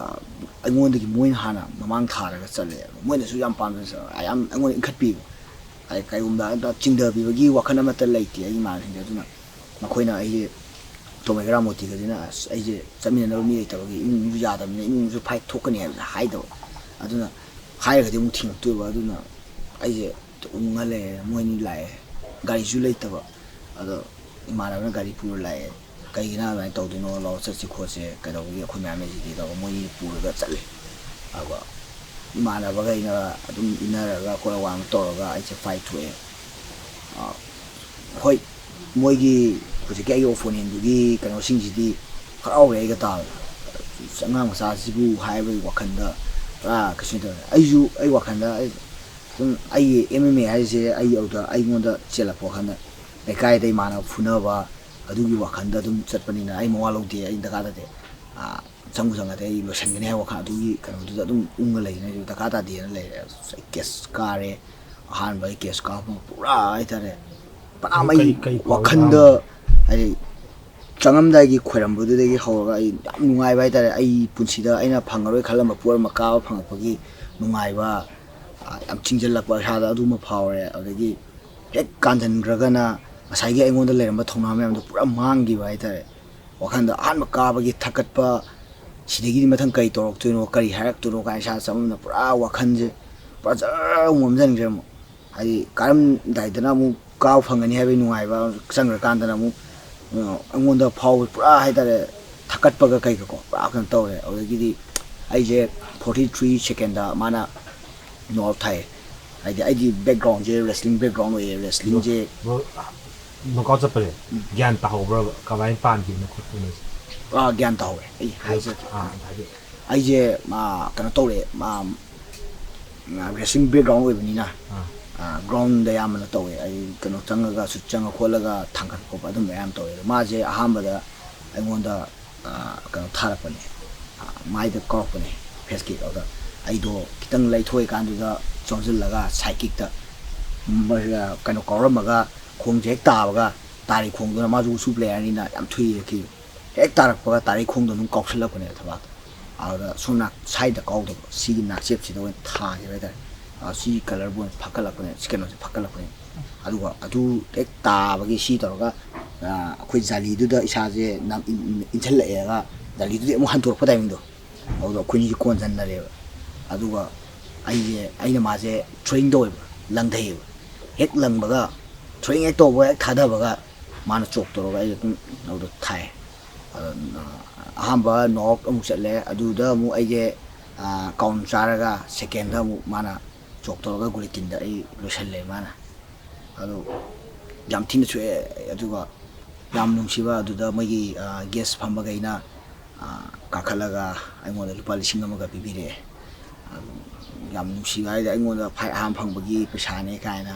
1,000 ꯑꯩꯉꯣꯟꯗꯒ ꯐꯪꯕꯗ ꯍꯥꯏꯗꯤ ꯄꯣꯔꯒꯁꯨ ꯑꯩꯉꯣꯟꯗ ꯑꯍꯥꯟꯕ ꯑꯩꯒꯤ ꯀꯩꯅꯣꯅꯦ ꯀꯥꯏꯅ ꯑꯩꯉꯣꯟꯗꯒ ꯅꯨꯡꯉꯥꯏꯖꯕꯗꯣ ꯐꯥꯎꯋꯦ ꯌꯨꯝ ꯌꯧꯔꯦ ꯑꯗꯨꯗꯒꯤꯗꯤ ꯑꯩꯈꯣꯏ ꯃꯃꯥꯈꯣꯏꯅ ꯑꯩꯒꯤ ꯁꯣꯛꯄꯗꯨ ꯄꯨꯔා ꯕꯦꯟꯗꯦꯖ ꯌꯣꯝꯃꯒ ꯃꯥꯏ ꯃꯤꯠ ꯄꯨꯀꯥꯏ ꯀꯥꯏꯔꯒ ꯍꯜꯂꯛꯑꯦ ꯁꯤꯗ ꯐꯛꯀꯠꯂꯒ ꯁꯤꯁꯨ ꯌꯦꯡꯊꯣꯛꯑꯦ ꯁꯤ ꯌꯦꯡꯕꯁꯨ ꯄꯩꯁꯥ ꯃꯌꯥꯝꯁꯨ ꯆꯪꯈ꯭ꯔꯦ ꯑꯃꯗ ꯌꯦꯡꯉꯣꯏ ꯐꯠꯇꯦ ꯑꯃꯗ ꯌꯦꯡꯉꯣꯏ ꯐꯠꯇꯦ ꯂꯥꯁꯇ ꯗꯣꯛꯇꯔꯗ ꯇꯧꯔꯒ ꯐꯖꯅ ꯁꯦꯝꯈ꯭ꯔꯦ ꯍꯧꯖꯤꯛꯄꯨꯗꯤ ꯀꯩꯁꯨ ꯇꯧꯗ꯭ꯔꯦ ꯑꯗꯣ ꯑꯗꯨꯃꯥꯏꯅ ꯇꯧꯔꯒ ꯀꯩꯅꯣ ꯌꯦꯡꯉꯦ ꯑꯗꯨꯗꯒꯤꯗꯤ ꯑꯩꯁꯦ ꯁꯥꯔꯐꯦꯟꯒ ꯅꯛꯁꯟꯅꯕꯒꯤ ꯍꯥꯏꯇꯥꯔꯦ ꯃꯣꯏ KMCꯒ ꯅꯛꯁꯟꯅꯕꯒꯤ ꯈꯨꯗꯣꯡꯆꯥꯕ ꯑꯃ ꯑꯗꯨꯗ ꯐꯖꯅ ꯄꯤꯔꯛꯑꯦ ꯑꯗꯨꯗꯒꯤꯗꯤ ꯅꯛꯁꯟꯅꯒꯦ ꯍꯥꯏꯔꯒꯁꯨ ꯉꯝꯗꯕ ꯕꯕꯥ ꯀꯟꯅ ꯅꯥꯔꯛꯄ ꯇꯥꯏꯃꯤꯡ ꯑꯣꯏꯕꯅꯤꯅ ꯑꯩ 12 ꯀꯥꯔꯛꯄ ꯁꯥꯏꯁꯤꯗ ꯕꯕꯥ ꯀꯟꯅ ꯅꯥꯔꯛꯄ ꯇꯥꯏꯃꯤꯡ ꯑꯣꯏꯕꯅꯤꯅ ꯑꯩꯁꯦ ꯁꯥꯟꯅꯕꯁꯦ ꯃꯥꯏ ꯃꯅꯥꯛꯇ ꯆꯠꯂꯒ ꯁꯥꯟꯅꯕꯁꯨ ꯉꯝꯗꯕ ꯑꯗꯨꯕꯨ ꯕꯕꯥꯁꯦ ꯂꯩꯈꯤꯗ꯭ꯔꯕ ꯃꯇꯨꯡ ꯍꯥꯏꯗꯤ ꯍꯧꯖꯤꯛ ꯐꯥꯏꯠꯁꯦ ꯀꯩꯅꯣꯗ ꯁꯥꯟꯅꯕꯅꯦ ꯋꯥꯠꯂꯛꯏꯗꯅ ꯆꯍꯤ 2019ꯒꯤ ꯐꯦꯕꯋꯥꯔꯤꯗ ꯐꯥꯏꯠ ꯁꯥꯟꯅꯕꯅꯦ ꯑꯗꯨꯒ 2019ꯒꯤ ꯖꯨꯂꯥꯏ ꯇꯥꯡꯃꯛꯇꯤ ꯑꯩ ꯐꯤꯛꯁ ꯇꯧ ꯉꯝꯗ꯭ꯔꯦ ꯑꯗꯨꯗ ꯑꯩꯈꯣꯏ ꯕꯥꯁꯦ ꯂꯩꯈꯤꯗꯕꯅꯦ ꯑꯗꯨꯗꯒꯤ ꯑꯗꯨꯒꯤ ꯃꯇꯨꯡꯗꯒꯤꯗꯤ ꯕꯕꯥꯅ ꯄꯨꯔꯝꯕ ꯃꯃꯥꯒ ꯕꯕꯥꯒꯅ ꯇꯥꯟꯅꯔꯒ ꯄꯨꯔꯝꯕ ꯑꯩꯉꯣꯟꯗ ꯈꯔ ꯇꯧꯔꯝꯕꯗꯣ ꯑꯗꯨꯗꯤ ꯇꯧꯗ꯭ꯔꯦ ꯍꯥꯏꯗꯤ ꯑꯩꯅ ꯍꯧꯖꯤꯛ ꯑꯍꯟ ꯑꯣꯏꯔ ꯂꯩꯔꯕꯅꯤꯅ ꯑꯩꯅ ꯑꯃꯨꯛ ꯏꯃꯨꯡ ꯄꯨꯕꯒꯤ ꯀꯩꯅꯣ ꯑꯃ ꯑꯣꯏꯅ ꯂꯥꯛꯑꯦ ꯑꯗꯨꯝ ꯁꯤ ꯏꯃꯨꯡ ꯃꯅꯨꯡꯒꯤ ꯄꯨꯕ ꯑꯗꯨꯝ ꯄꯨꯅꯕ ꯍꯣꯠꯅꯔꯛꯄꯗ ꯆꯦꯛ ꯁꯨꯔꯛꯄ ꯑꯗꯒꯤ ꯂꯧ ꯎꯕ ꯄꯟ ꯊꯥꯗꯅ ꯑꯗꯩ ꯃꯤꯒꯤ ꯐꯧ ꯍꯨꯟꯕꯁꯨ ꯑꯗꯨꯝ ꯆꯠꯂꯦ ꯑꯗꯨꯝ ꯐꯧ ꯍꯨꯟꯕ ꯐꯧ ꯂꯧ ꯁꯪꯒꯝ ꯑꯃ ꯍꯨꯟꯕꯗ ꯑꯗꯨꯝ ꯂꯨꯄꯥ 100 ꯍꯧꯖꯤꯛꯇꯤ ꯂꯨꯄꯥ 500 ꯌꯧꯔꯦ ꯃꯇꯝꯗꯨ ꯂꯨꯄꯥ 100 ꯂꯧ ꯁꯪꯒꯝ ꯑꯃ ꯍꯨꯟꯕꯗ ꯑꯩꯗꯤ ꯄꯤꯛꯏꯉꯩꯗꯒꯤ ꯍꯧꯅ ꯑꯩꯈꯣꯏ ꯕꯥꯁꯦ ꯐꯧ ꯍꯨꯟꯕ ꯍꯩꯔꯛꯇꯦꯕ ꯑꯗꯨꯅ ꯄꯤꯛꯏꯉꯩꯗꯒꯤ ꯍꯧꯅ ꯑꯩꯁꯦ ꯐꯧ ꯍꯨꯟꯕ ꯈꯣꯠꯄꯁꯦ ꯑꯗꯨꯝ ꯑꯩꯈꯣꯏ ꯃꯃꯥꯅ ꯇꯧꯔꯒ ꯃꯤꯒꯤ ꯍꯨꯟꯕꯗ ꯑꯗꯨꯝ ꯇꯝꯃꯒ ꯑꯩꯅ ꯑꯗꯨꯝ ꯍꯨꯜꯂꯛꯑꯦꯕ ꯑꯗꯨꯅ ꯑꯗꯨꯝ ꯐꯧ ꯍꯨꯟꯕ ꯍꯩꯌꯦ ꯑꯗꯨꯅ ꯂꯧ ꯎꯕ ꯊꯥꯗ ꯑꯗꯨꯃꯥꯏꯅ ꯐꯧ ꯍꯨꯜꯂꯒ ꯃꯤꯒꯤ ꯀꯩꯅꯣ ꯍꯨꯜꯂꯒ ꯑꯗꯨꯝ ꯂꯧꯋꯦꯕ ꯑꯗꯨꯝ ꯆꯠꯄ ꯃꯇꯥꯡꯒꯤ ꯑꯗꯨꯝ ꯇꯧꯋꯦ ꯑꯗꯒꯤ ꯆꯦꯛ ꯁꯨꯕꯁꯨ ꯑꯗꯨꯝ ꯆꯠꯂꯦ ꯕꯕꯥꯁꯨ ꯆꯦꯛ ꯁꯨꯔꯝꯕꯅꯤꯅ ꯑꯗꯨꯝ ꯕꯕꯥꯒꯤ ꯃꯃꯥꯟꯅꯕꯁꯤꯡ ꯃꯣꯏ ꯄꯥꯔꯝꯕꯁꯤꯡꯒ ꯑꯗꯨꯝ ꯃꯣꯏ ꯃꯇꯨꯡꯗ ꯑꯗꯨꯝ ꯏꯜꯂꯒꯁꯨ ꯑꯗꯨꯝ ꯆꯠꯂꯦ ꯑꯗꯒꯤ ꯑꯩꯈꯣꯏ ꯁꯤꯗ ꯗꯗꯥ ꯑꯃ ꯂꯩꯌꯦ ꯏꯕꯣꯇꯣꯝꯕꯤꯅ ꯃꯥꯒꯤ ꯃꯇꯨꯡꯗ ꯏꯜꯂꯒ ꯊꯣꯡꯅꯥꯎ ꯔꯪ ꯊꯥꯕ ꯎ ꯁꯨꯕ ꯑꯗꯨꯝ ꯃꯥꯒꯤ ꯃꯇꯨꯡꯗ ꯑꯗꯨꯝ ꯏꯜꯂꯒ ꯑꯗꯒꯤ ꯃꯥꯒꯤ ꯎ ꯀꯩꯀꯩ ꯍꯣꯟꯗꯣꯛ ꯍꯣꯟꯖꯤꯟ ꯌꯥꯎꯕ ꯑꯗꯒꯤꯗꯤ ꯑꯔꯥꯝꯗꯥꯔ ꯆꯥꯕꯒꯨꯝꯕ ꯑꯗꯨꯝ ꯑꯩꯗꯤ ꯄꯩꯁా ꯈꯔ ꯈꯥꯏꯕꯤꯔꯒ ꯑꯩꯁꯨ ꯑꯗꯨꯝ ꯑꯗꯨꯝꯕ ꯃꯥꯒꯤ ꯃꯈꯥꯗ ꯑꯗꯨꯝ ꯊꯕꯛ ꯁꯨꯕ ꯀꯥꯎ ꯆꯠꯂꯦ ꯑꯗꯣ ꯊꯕꯛ ꯁꯨꯕ ꯑꯗꯨꯗꯒꯤ ꯑꯗꯨ ꯁꯨꯅ ꯑꯗꯨꯝ ꯏꯃꯨꯡ ꯃꯅꯨꯡ ꯃꯦꯟꯅꯕ ꯍꯧꯔꯛꯑꯦ ꯑꯗꯩ ꯑꯐꯪ ꯑꯗꯨꯝ ꯁꯨꯏ ꯔꯪꯁꯨ ꯑꯗꯨꯝ ꯆꯠꯂꯦ ꯑꯗꯩ ꯉꯁꯤ ꯅꯣꯡꯃꯅ ꯒꯨꯅꯤꯌꯥ ꯇꯧꯔꯨꯁꯦ ꯍꯥꯏꯔꯦ ꯑꯗꯨ ꯑꯗꯨꯝ ꯇꯧꯕ ꯆꯠꯄ ꯑꯗꯩ ꯉꯁꯤꯅ ꯑꯗꯨꯝ ꯑꯃꯨꯛ ꯄꯣꯠ ꯑꯃꯨꯛ ꯊꯥꯡꯕ ꯆꯠꯂꯦ ꯑꯗꯨꯝ ꯊꯥꯡꯕ ꯆꯠꯄ ꯑꯗꯩ ꯐꯪꯕ ꯄꯩꯁꯥꯗꯨꯅ ꯃꯃꯥꯗ ꯄꯤꯁꯜꯂꯒ ꯃꯥꯅ ꯑꯃꯨꯛ ꯑꯩꯈꯣꯏ ꯏꯅꯥꯎꯄꯥꯒ ꯏꯆꯟꯅꯨꯄꯤꯒ ꯃꯣꯏꯅꯤꯁꯨ ꯂꯥꯏꯔꯤꯛ ꯇꯝꯍꯟꯗ ꯌꯥꯗꯕꯅꯤ나 ꯃꯣꯏꯅꯤꯒꯤꯁꯨ ꯑꯃꯨꯛ ꯍꯣꯠꯅꯗ ꯌꯥꯗꯕꯅꯤ나 ꯑꯩꯉꯣꯟꯗ ꯌꯦꯡ ꯊꯨꯡꯉꯛꯇꯕꯅꯤꯅ ꯑꯩꯈꯣꯏ ꯕꯕꯥ ꯂꯩꯇ꯭ꯔꯦ ꯍꯧꯖꯤꯛ ꯑꯩꯒ ꯑꯩꯈꯣꯏ ꯃꯥꯒ ꯇꯥꯟꯅꯔꯒ ꯑꯃꯨꯛ ꯄꯨꯔꯛꯄꯅꯤꯅ ꯑꯗꯨꯗ ꯑꯃꯨꯛ ꯃꯣꯏꯗ ꯑꯃꯨꯛ ꯀꯩꯅꯣ ꯇꯧꯔꯦ ꯑꯗꯨ ꯃꯣꯏꯁꯨ ꯑꯃꯨꯛ ꯍꯥꯏꯗꯤ ꯑꯩꯉꯣꯟꯗ ꯁ꯭ꯀꯨꯜꯗꯒꯤꯒ ꯇꯥꯟꯊꯣꯔꯛꯄ ꯐ꯭ꯔꯤ ꯊꯤꯔꯒ ꯇꯥꯟꯊꯣꯔꯛꯄꯗꯣ ꯃꯈꯣꯏꯗꯗꯤ ꯐꯪꯍꯟꯅꯤꯡꯗꯕꯅꯤꯅ ꯑꯩꯈꯣꯏꯅ ꯉꯝꯃꯤꯈꯩ ꯍꯣꯠꯅꯁꯦꯅ ꯑꯩꯈꯣꯏ ꯃꯥ ꯑꯩꯈꯣꯏꯅ ꯇꯧꯔꯒ ꯌꯥꯝ ꯍꯣꯠꯅꯔꯦ ꯑꯩꯈꯣꯏ ꯏꯕꯣꯛꯍꯣꯏꯁꯨ ꯌꯥꯝ ꯃꯇꯦꯡ ꯄꯥꯡꯉꯦ ꯑꯗꯒꯤ ꯑꯩꯈꯣꯏ ꯃꯃꯥꯅ ꯌꯨꯝꯗꯒꯤ ꯊꯣꯛꯑꯒ ꯉꯥ ꯌꯣꯟꯕ ꯆꯠꯈ꯭ꯔꯅꯤ ꯑꯩꯅ ꯑꯇꯣꯞꯄ ꯊꯕꯛ ꯏꯟꯈꯥꯡ ꯆꯠꯈ꯭ꯔꯅꯤ ꯑꯗꯨꯒ ꯑꯩꯈꯣꯏ ꯕꯨꯕꯣꯛꯅ ꯑꯌꯥꯝꯕ ꯑꯉꯥꯡꯈꯩꯁꯦ ꯂꯣꯏ ꯌꯦꯡꯁꯤꯟꯕꯤꯌꯦ ꯑꯗꯒꯤ ꯆꯥꯕ ꯊꯛꯄ ꯑꯗꯒꯤ ꯑꯉꯥꯡꯈꯩ ꯑꯉꯥꯡ ꯃꯆꯥ ꯃꯆꯥ ꯑꯣꯏꯕꯅꯤ ꯍꯧꯖꯤꯛꯄꯨꯗꯤ ꯆꯥꯎꯔꯦ ꯃꯣꯏ ꯃꯇꯝꯗꯨꯗꯤ ꯌꯥꯝ ꯄꯤꯛꯄꯅꯤꯅ ꯃꯣꯏ ꯌꯦꯡꯁꯤꯟꯕꯤꯕꯁꯦ ꯑꯩꯈꯣꯏ ꯕꯣꯏꯅ ꯑꯌꯥꯝꯕ ꯌꯦꯡꯁꯤꯟꯕꯤ ꯑꯗꯒꯤ ꯑꯩꯁꯦ ꯑꯗꯨꯝ ꯁꯥꯟꯅꯕꯒꯤ ꯃꯇꯝꯁꯤꯃ ꯁꯨꯡꯐꯪ ꯐꯪꯉꯛꯇ꯭ꯔꯦ ꯍꯥꯏꯗꯤ ꯊꯕꯛ ꯏꯟꯈꯥꯡ ꯀꯩꯅꯣ ꯇꯧꯔꯤꯉꯩꯗ ꯑꯗꯨꯅ ꯁꯥꯟꯅꯕꯒꯤ ꯃꯇꯝꯁꯦ ꯑꯌꯨꯛ ꯊꯕꯛ ꯆꯦꯛ ꯁꯨꯔꯒ ꯍꯜꯂꯛꯑꯒ ꯅꯨꯡꯊꯤꯟꯗꯨ ꯈꯤꯇꯪ ꯉꯟꯅ ꯍꯜꯂꯒꯗꯤ ꯅꯨꯡꯁꯥ ꯁꯥꯔꯤꯉꯩꯗꯨꯗ ꯁꯥꯟꯅꯕ ꯑꯗꯒꯤ ꯑꯌꯨꯛ ꯅꯨꯡꯊꯤꯟ ꯄꯥꯁꯟꯕ ꯈꯤꯇꯪ ꯊꯦꯡꯅꯒ ꯊꯥꯕꯤꯕ ꯃꯇꯝꯗꯗꯤ ꯊꯕꯛ ꯏꯟꯈꯥꯡ ꯑꯗꯨ ꯃꯇꯝꯗꯅ ꯑꯃꯨꯛ ꯄꯣꯊꯥꯔꯒ ꯅꯨꯡꯗꯥꯡ ꯑꯣꯏꯅ ꯑꯍꯤꯡꯗ ꯁꯥꯟꯅꯕ ꯑꯗꯨꯃꯥꯏꯅ ꯌꯥꯝ ꯇꯧꯔꯛꯑꯦ ꯑꯗꯨꯃꯥꯏꯅ ꯇꯧꯔꯒ ꯇꯦꯛ ꯁꯥꯟꯅꯔꯛꯑꯦ ꯑꯗꯨꯗꯒꯤ ꯑꯩꯁꯦ ꯁꯥꯟꯅꯅꯤꯡꯕꯅꯤꯅ ꯐꯥꯖꯤꯟꯕ ꯉꯝꯗꯕꯅꯤꯅ ꯑꯩꯁꯦ ꯁꯥꯔꯐꯦꯡꯁꯦ ꯎꯅꯅꯕꯅ ꯍꯣꯠꯅꯔꯦ ꯁꯥꯔꯐꯦꯡꯁꯦ ꯎꯅꯔꯒ ꯑꯩ ꯁꯥꯟꯅꯕ ꯌꯥꯎꯖꯒꯦ ꯈꯣꯠꯆꯒꯦꯅ ꯑꯩꯅ ꯍꯥꯏꯌꯦ ꯃꯥ ꯀꯥꯏ ꯂꯩꯒꯦ ꯃꯥꯗꯤ ꯊꯥꯡꯃꯩꯕꯟ ꯆꯤꯡꯗ ꯂꯝꯖꯦꯟ ꯆꯦꯜꯂꯤꯅ ꯍꯥꯏꯌꯦ ꯑꯗꯨ ꯇꯥꯅ ꯑꯩ ꯆꯠꯂꯦ ꯑꯗꯨꯒ ꯃꯥꯒꯤ ꯃꯈꯣꯡ ꯈꯣꯏꯔꯝꯃ ꯍꯥꯏ ꯑꯣꯖꯥ ꯑꯩ ꯑꯝꯇ ꯁꯦꯝꯕꯤꯌꯨ ꯈꯣꯠꯄꯤꯌꯨ ꯑꯩ ꯌꯥꯝ ꯄꯥꯝꯖꯩ ꯈꯣꯠꯆꯩ ꯑꯅ ꯑꯩ ꯍꯥꯏ ꯑꯣꯖꯥꯅ ꯐꯔꯦ ꯅꯪꯅ ꯄꯥꯝꯖꯔꯗꯤ ꯂꯥꯛꯑꯣ ꯈꯣꯠꯂꯣ ꯍꯥꯏ ꯑꯗꯩ ꯃꯤꯁꯟ ꯀꯌꯥꯅꯣ ꯈꯣꯠꯅꯣ ꯍꯥꯏ ꯃꯇꯝꯗ 2500 ꯂꯧꯋꯦ ꯑꯗꯨꯗ ꯑꯩꯁꯦ ꯑꯩꯅ ꯔꯪ ꯆꯠꯂꯨꯕꯒꯤ ꯄꯩꯁా ꯐꯪꯕ ꯂꯨꯄꯥ 2000 ꯑꯃꯒ ꯑꯩꯈꯣই ꯃꯥꯗꯒꯤ ꯂꯨꯄꯥ 500 ꯑꯃꯒ ꯑꯩꯅ ꯂꯧꯔꯒ ꯃꯤꯡ ꯆꯜꯂꯒ ꯑꯗꯨꯃꯥꯏꯅ ꯁꯥꯟꯅꯈꯤ ꯑꯗꯨꯁꯨ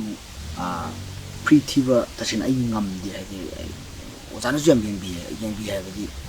ꯑꯩꯅ ꯉꯝꯖꯗꯕ ꯑꯩꯒꯤ ꯂꯩꯇꯕꯗꯣ ꯑꯣꯖꯥ ꯍꯣꯏꯅ ꯈꯪꯕꯅꯤꯅ ꯁꯥꯔꯐꯦꯡꯅꯁꯨ ꯑꯩꯉꯣꯟꯗ ꯌꯥꯔꯦ ꯅꯪꯒꯤꯗꯤ ꯌꯥꯔꯦ ꯅꯪ ꯂꯩꯀꯥꯟꯗ ꯄꯤꯔꯛꯑꯣ ꯂꯩꯇ꯭ꯔꯒꯗꯤ ꯌꯥꯔꯦ ꯍꯥꯏ ꯑꯗꯨꯝ ꯉꯝꯃꯀꯥꯟꯗ ꯑꯗꯨꯝ ꯊꯤꯌꯨ ꯉꯝꯗ꯭ꯔꯒꯅ ꯑꯗꯨꯝ ꯑꯩ ꯄꯤꯔꯤ ꯐ꯭ꯔꯤ ꯊꯤꯕꯁꯦ